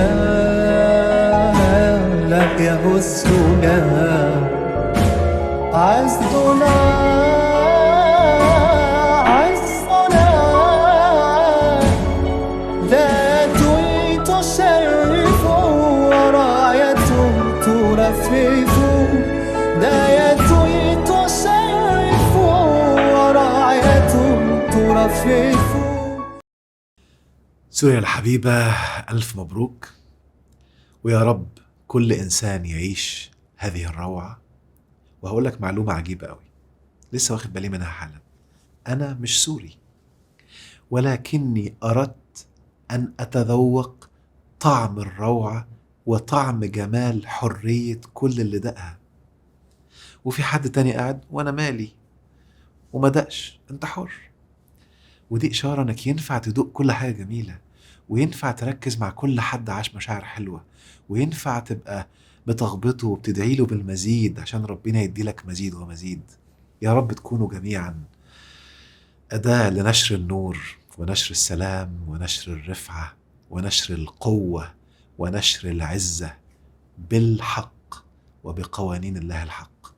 ربنا يجعل كل أيامكم دايما جنات ونعيم وسلام على الدوام. أراكم بألف خير.